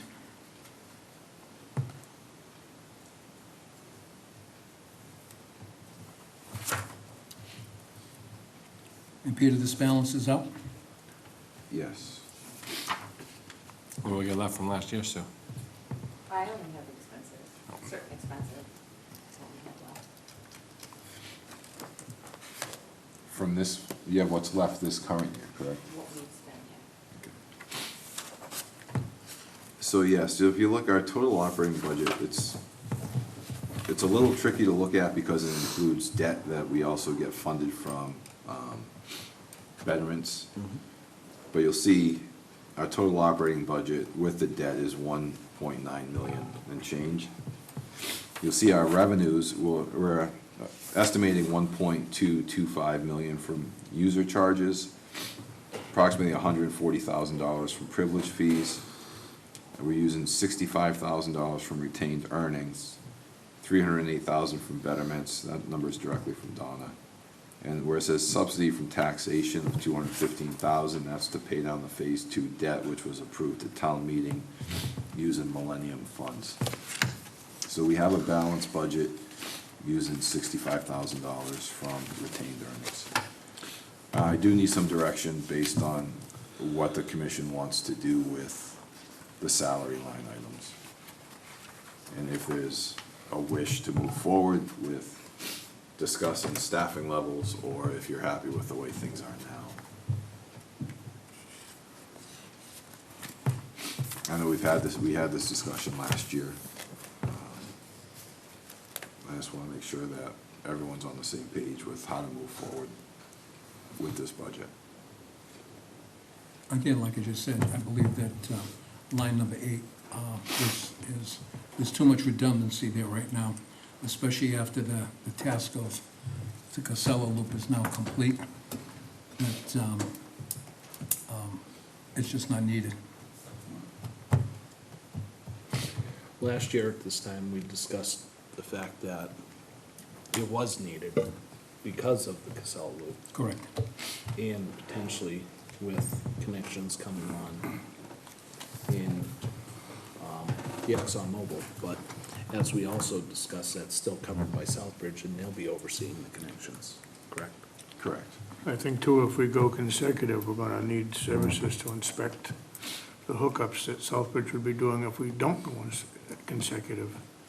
So I think only you can give a good explanation as to his other duties down there, and if he's certainly necessary to be kept on. Right. We're not there every day, you are, so you would know if the extra help is needed. Well, now that most of the construction projects are completed, I think the office is overstaffed. Okay. So,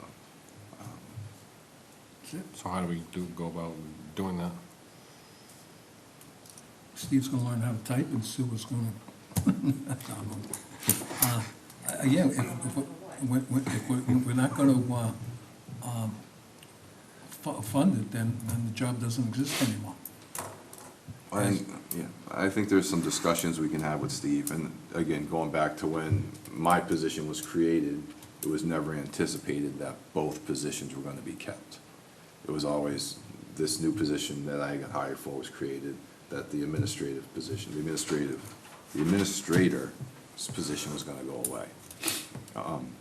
Because of the projects that came to fruition between the Casella water line and the ExxonMobil water line, because we're gonna own the infrastructure, and we wanted to have some direct oversight on that, we could validate keeping Steve and using that position to give us that oversight and that, just the eyes on the ground to go ahead and go from project to project. Now that all the road work infrastructure is completed, everything else is on private property, and as I said, Southbridge will be inspecting that. I think that the staffing level of the office would be adequate with just, again, myself and Sue. And I know we had this discussion when we did this last fiscal year as well. But without those projects, it's a different story. Well, I mean, I've known Steve, and I've talked with Steve long before I became a member of this board.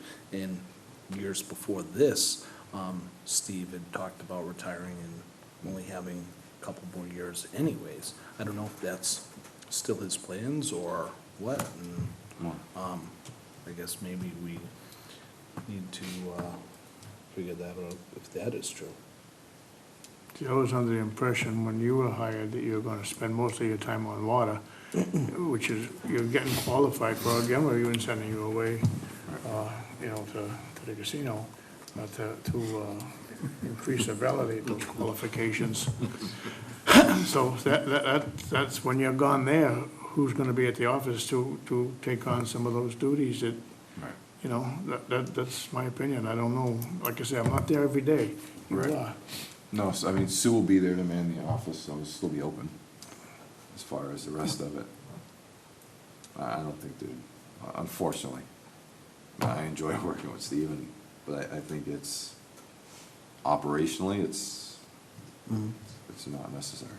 No, we have a responsibility to users and the ratepayers is to be as, I guess, as conservative as possible, but also not expose any part of the office to being understaffed. But I think by having the discussion and realizing what needs to be done, and also having a look at the people who are currently there, and to say, look, and what I'm hearing is that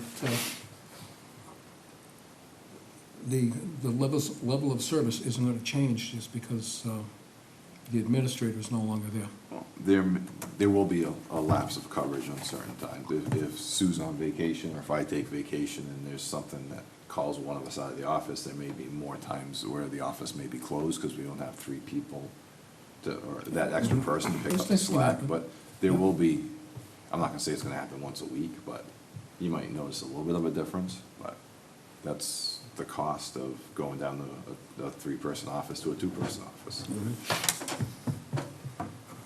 You Dave know, always told me he was available during the day. I'm good about anything, give me a call, I'll come staff the office. So, unfortunately, if that is a move that the commission wants to take, I would need, I'd like to have that in the motion, and I can make that change to the budget. Or if you want When more, does this have to be formally submitted? night of town meeting, you can make changes, but I think to move forward, to Well, give Steve, I think this decision needs to be made sooner than later. Just so it's not, I mean, this has been discussed with Steve. Mm-hmm.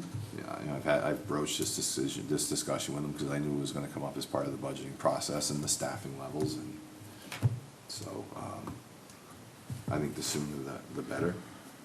So he can plan, if there is a change, he can start to plan and figure out what he needs to do, Yep.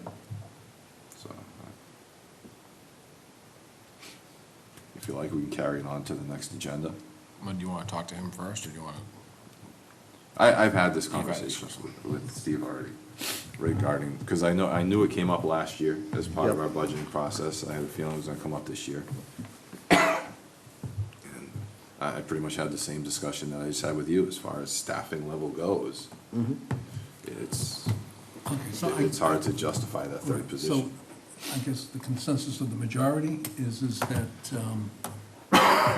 we're choosing not to fund the position come the next fiscal period. I know I did have a discussion with Steve, and I probably should have another discussion with him as far as the effective date here. So, am I speaking out of turn as far as the No, consensus? no, we all, I mean. I think we all agree. We've had, I this just- is Yeah, do you consecutive wanna year. talk to we've Steve had first, or you want a discussion. motion? I guess that's the question. That's why I said the word consensus. If you want a motion, Yeah. we can do a motion here. The motion would be, or what the motion I'd be looking for is for fiscal year 2021, is that we do not, we do away and do not fund the Administration. the sewer administrator. All right, I'll make a motion as to such. Okay, do I have a second? Second. Any further discussion? Hearing none. All in favor? All right. Aye. One day, nay. Nay, okay, 3-1. So moved.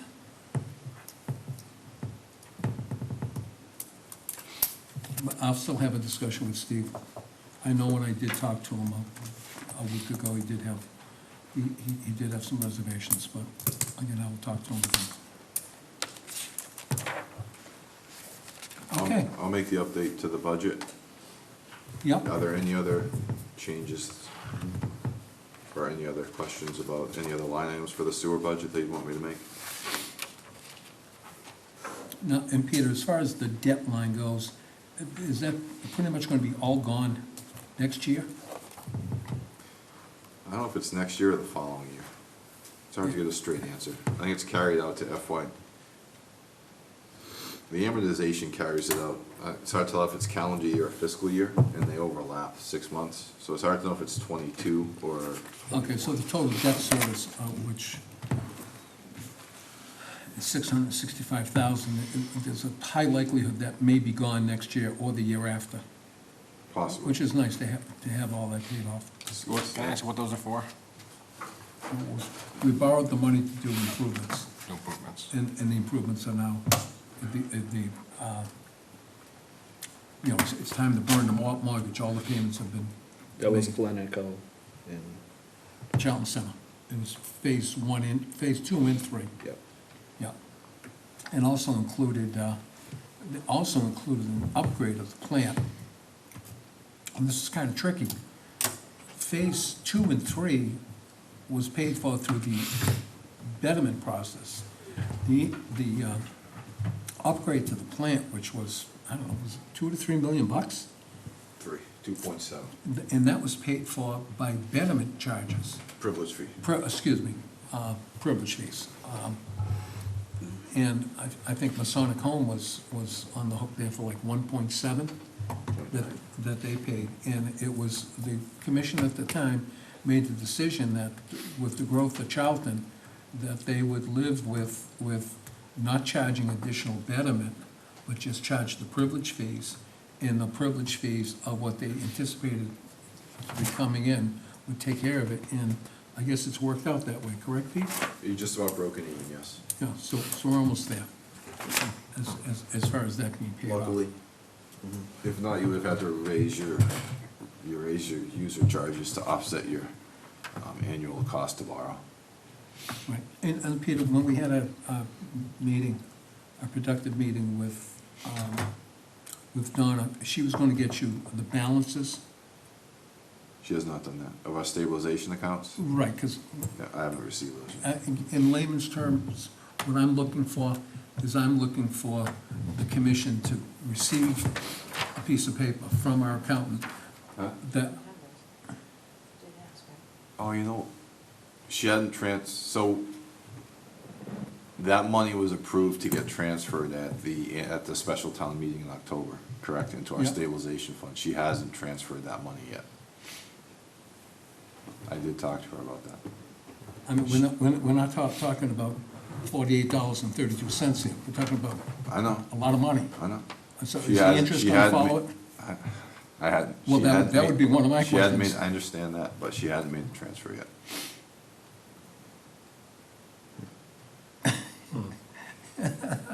I gotta bite my tongue. All right, because what I want for the commission is I want a document from the treasurer saying, these are our accounts and these are the balances. Okay, because we've got water stabilization, we got sewer stabilization, we got our sewer account, What sewer account? our regular ongoing account. Or operating account? Our operating account. Because our operating account has highs and lows, depending on what month it is, and depending on the quarterly charges and how those funds come in. You're looking at me like I got two heads. You talking about the, Operating account. Our water operating, our sewer operating account. See, years ago, the thing is we didn't have a stabilization fund. Is what we had was the sewer account. And as I recall, going back 9, 10, 11, 12 years, we would have a balance in there of over $1 million. $1.1 million, $1.2 million, depending on the year. Then what it did is it went down to 850, 900,000. And then it happened the year that the billing didn't get cycled properly. One of the quarters didn't get included, and that's what Mr. Gartner had interpreted and said, holy moly, you guys are gonna be bankrupt before you know it, you need to go up 27%. But anyways, that got squared away. So what ended up happening was, the discussion is instead of leaving those monies there, put the money in stabilization, we will get interest on it. But the problem with stabilization money, in order to get it out of there, we need a 2/3 vote from town meeting. So that, and the thing is that's no sweat, because we aren't gonna go and take money out of the account if in fact we don't need it. right. And if we can't make the argument, or can't get up and do the reasoning on town floor why we need the money, then we don't need the Can't money. have it. Right. So, and because, again, we're talking quite a few dollars here as far as the interest goes, which could pay for our annual indirect cost. So, follow me? Oh, yeah. Okay, so that's what I'm looking for from Donna, is that actual, Accounts and balances. well, again, it'd be like going to the bank and saying, asking the bank for a statement of your account, or going to the bank and say, here's my passbook, Right. run it through the machine like the olden days, and then, then you look at it, and there it is. So, did the money ever get transferred to the sewer, to the water stabilization account? No, That didn't get done either? it may be done by now, but it wasn't previously, no. That was a long time ago. Special town meeting, October. Yeah, it's 5 months ago. Interest better follow that. That's what I'm saying. Okay, Okay. yeah. I mean, it was crystal clear, though, at town meeting, where that money was to go. I can't, I Well, no, can't that's, answer for all right, her. well, all I'm saying is, I'm suggesting, Peter, is you get on it and stay on it until you figure out exactly where it is and find out when it's gonna be done, and interest is to follow that. We're talking a couple $1 million.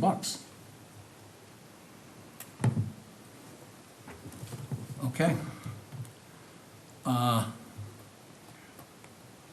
Stevens Park. Did I miss something, Paul? No, you need a copy? Yeah, I thought you had one. No, I have one right here. Oh, okay. This way, yeah. So are we all set with the budget? Yeah, I'll make the changes that you voted. Okay, all right, all right. Stevens Park Road Pump Station, Peter. Yes. So as you're aware, we need to do repairs at the Stevens Park Road Pump Station. We did not receive the grant we applied for a second time. I did ask for DC Engineering and McClure Engineering to provide design drainage upgrades for the Stevens Park Road Pump Station. At this time, we still have the $10,000 in our sewer engineering expense line item. There's two proposals for you to consider. DC Engineering has a proposal for $4,200 to perform the work. As far as surveying services, the drainage study and mitigation plan, NOI submittal, and go into the planning board and conservation for approval. We also have a proposal from McClure to do design services, permitting services, and his price is $14,000. Okay.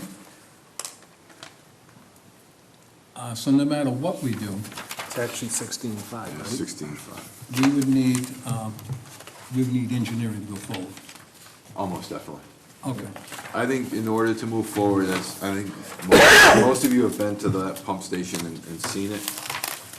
In order to do it and do any work in that area, because of the lake near there, the wetlands near there, and the stream that's only 40 feet away, any drainage repairs or upgrades that you want to do needs to be designed and approved through conservation. If I'm not mistaken, didn't the stream actually travel almost over this pump station? No. I know I almost fell into it when I was there. I don't think so. The water comes down from the hill, or is that, is that just? That's not the stream. That's not the stream. That's just water coming off the hill. That's just runoff. Again, Yeah, it had to be is that from a solar panel field up there? 12, just- 16 inches. That's just from the contours of the property. Yeah, and that would be part of the repairs, to recontour that, so that. Would be to create drainage swales, Okay. trenches to accommodate that runoff from the road and runoff from the hill, and keep it away from the pump station. So this is not to do any of those repairs, this is just to get us a design that will fix the problem. Then we can take that and go out to bid to have somebody come and perform the work and make those improvements. And this would also be taking care of the Conservation Commission at the same time. Yes, I believe the majority of it will be through conservation, not so much planning Yeah. board. before you do make any decisions, I'd just like to disclose that I have used DC Engineering for myself in one of my businesses, so. Okay, have a motion on this, gentleman, or do you think we should send on a little bit longer? Do you think we need to get this disposed as soon as possible? Well, without reading this too much, Pete, one quote's for 16.5 and one's for 4,200. Is there a difference in the I service don't they're believe so. providing? I gave them both the same description of what I was looking for, and they, I'd like to make a motion that we hire DC Engineering to do the site plan drainage improvements for the sewer pump station at Stevens Park Road I'll second in the amount of 4,200. Okay, we've got a motion, a second on the floor. Any further discussion? it. Yeah, should that be not to exceed 4,200? I think it's in the, It's for, it's it's forward okay. here, it should be all right, fine. yep. Thank you. Okay, all of those in favor? Aye. Abstain. And I'm going to abstain. So we have a vote. To the nothing should pass. 2-0. Or 2-0. Two abstentions. It's not a special permit. It's a, yeah, no action's taken. Of what? You need 3. There's No, 4 we of you don't need present, 2 is not a majority. No. The other two are here. No, we have a majority of the board available. Okay, you better reread that rule, Peter. I'm pretty sure that, one could be There's the 4 majority. of you present. Right, You didn't invoke the rule of necessity. So there's 4 of you present for a majority of a vote. You need 3 to vote in favor. Can always just wait until the next meeting. I can, and I'll do that. Jen will be here. okay, or we could invoke the rule of necessity. Because I I'm don't. not- I'm not 'cause- sure it's that easy. I don't think you can do that whimsically. I think it has to be planned and you have to explain why. I think you're better off waiting All right, let's wait till- and Okay. Just tabling wait it until until next Okay, meeting. all right, good enough. Good enough. So if you want to just withdraw your No, motion. no, in fact, I specifically remember our town attorney giving us a legal opinion about how to vote on something to when people couldn't vote. And he had actually said, you need the majority to start the meeting, and if people left, then they left. So you had a majority when you started the meeting, and the votes to vote. There's somewhere in the minutes of the meeting, Cosgrove submitted a opinion about how to do that.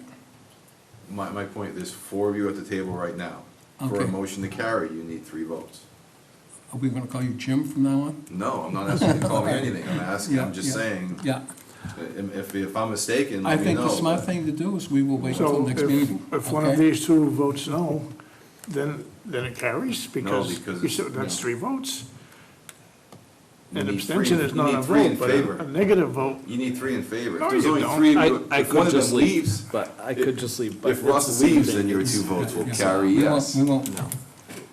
See you in a couple. I'm not trying to make things difficult, I just don't want to. Propriety, we might as well just wait until next meeting. Yes, I'm sure thank that- you. They both withdrew. What's that? They both withdrew. Yes.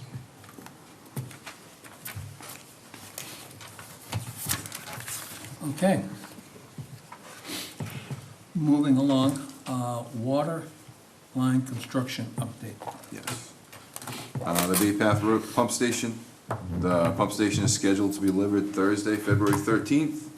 Once the pump station is set, Albanese Brothers will begin making the necessary connections to activate the pump station. Anticipated activation is the beginning of April. The Overlook Pump Station is scheduled to be delivered and set tomorrow. Once the pump station is set, again, Albanese Brothers will begin making the necessary connections to activate the pump station, and anticipated activation is beginning of April, end of March, beginning of April, depending on how things go. They should be on site tomorrow, starting about 9:30, setting the crane up and get ready to pick the pump station, if anyone's interested in watching.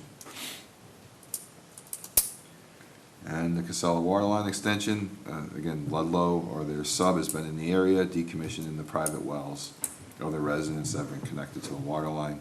Jim Philbrook has been overseeing those decommissionings as part of the Board of Health. Any questions?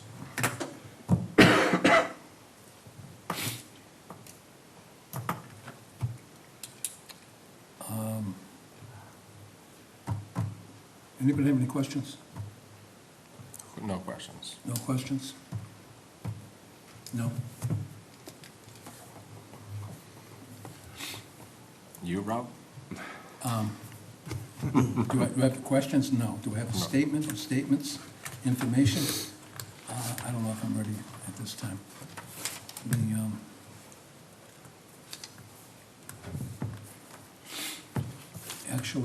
Actually, I will make the point. In the minutes, not the minutes, but in the logbook of the observers for the Casella Loop, on September 30th, the project was at the point where they were putting asphalt down, and the tie and bond inspector was there, and our inspector was there. And what happened, probably around 8:30 in the morning, they had a backlog of asphalt trucks. I think they had about seven asphalt trucks loaded with asphalt. And then the spreader that spreads the top mix broke down. So what they did was, they determined they couldn't fix it. So it was the paving company, which is Palmer Paving Company, had another spreader in Palmer. So they brought that spreader out so they could finish doing the job. It took 3.5 hours. So for 3.5 hours, hot mix that's supposed to go down hot, and of all of the records that I read, no way did I see anybody recording the temperature of the mix that went down. They ended up using those 7 trucks of mix that sat there for 3.5 hours. And the end result was all that stuff, it had to come back up, they had to redo it. That's that's the part they ripped up? That the part they ripped up? Not all of it. They ripped up different portions. But, so the outcome was that our highway supervisor was notified of it and came down and they dealt with it. And they dealt with it to where it was satisfactory as far as what the outcome was. They got warranties, guarantees as far as that portion. My problem is that there was a system in place, and the system was in place to where you have people there who, they really have no control of the project. But what they do is they write things down, all right, and they record what happened. What didn't get recorded, not only did it not get recorded by our guy, it didn't get recorded by top engineering company, Tie and Bond. And it's a real, if there's complaints about construction, it's not about the methods, it's not about the products, it's about the supervision of when it goes in. Is it put in right? Was the conditions right? Did they put a proper enough of bedding in this? It took a while for that to come out, and I don't know what we want to do with it, if we want to do anything at all with it. So as far as it stands right now, I'm not going to do anything about it. But I think it's important that what's in the log, or what should be in the log, is not in the log. And again, I just don't think it was right. But anyways, I'm moving on right now, okay, as far as that issue goes. But I think everyone needed to know about it, and like I said, the Town of Charlton Highway Supervisor of DPW is aware of it, has addressed it, and has I think in my eyes, also has satisfactorily dealt with it so that the town is protected. And that's what's important. I've had quite a bit of asphalt experience, and I don't think 3.5, 4 hours is a big deal. Until you break a load open, it tends to retain its heat. Maybe the top half inch or something cools a bit, but when it gets mixed with the rest, the internal temperature, I don't think changes much. And I've had state guys jumping up in the truck and putting their probes in and stuff like that. Yeah, And, no, because you used to deliver the stuff. on the Yeah, Turnpike. But I do know that they had a problem once this went down. So, and that problem was dealt with. But, so there was a problem. Again, I think you're right, Paul, as far as, on that particular example, but sometimes it doesn't actually work for all conditions, because it's not intended to sit in the truck for 3 to 3.5 hours. So, okay, just being a pain, that's all, sorry. All right, so I'm looking here, and it says the next item is Monday, February 24th is our next water and sewer meeting to be held at the senior center.